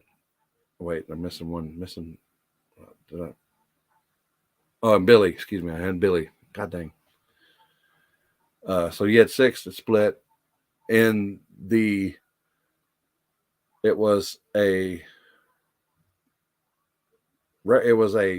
shared record for most car count in a street race of that magnitude. They did not get finished, so. Toby, rest in peace. He still holds the record up there. I'm just never been a fan of records. I don't need a milestone. I mean, if you want to get technical, I've done 39 cars in like 3 hours before, in Texas 2K weekend. So I'm not the best, but I was only four short, and then it took. Bam, it was over with. But y'all have a good night. And like I said, I've got more on there, but there's no flowers made. We'll be at that's the same weekend as Dig or Die, but guess what? I'll be here. I'll be going here. The front side one day, a Friday, and then backside Saturday, I believe. And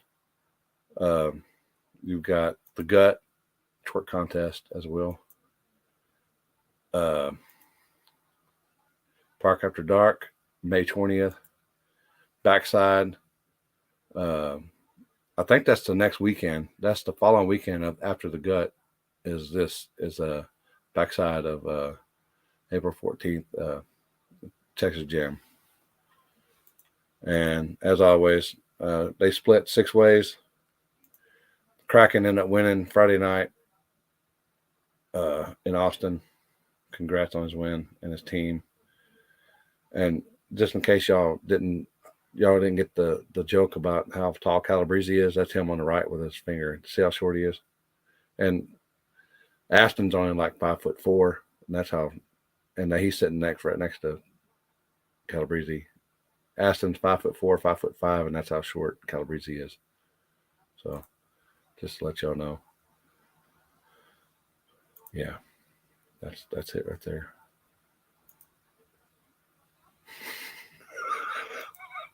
Love you, brother. Yeah, have a good night. Appreciate it. Oh, and just because we got to thank 209gallery.com, Chain Protect, and On Tilt Racing. He sponsored me a room this weekend. Chuck did. Sponsored me and the Ward in the room this weekend. But I'm sure I'll talk about that. Hopefully, we'll be here tomorrow. Happy and Lippy Show episode. I don't even know what it is, but hopefully we'll have somebody on. If y'all want to be on, hit up Happy or myself, and we'll try to figure something out. And but hopefully y'all deal. Yeah, Rip Kim Block. Pray for him and his family. And hit that like button, people. It helps me out. It helps me out uncontrollably. Help hit that like button as well. So, as always, later.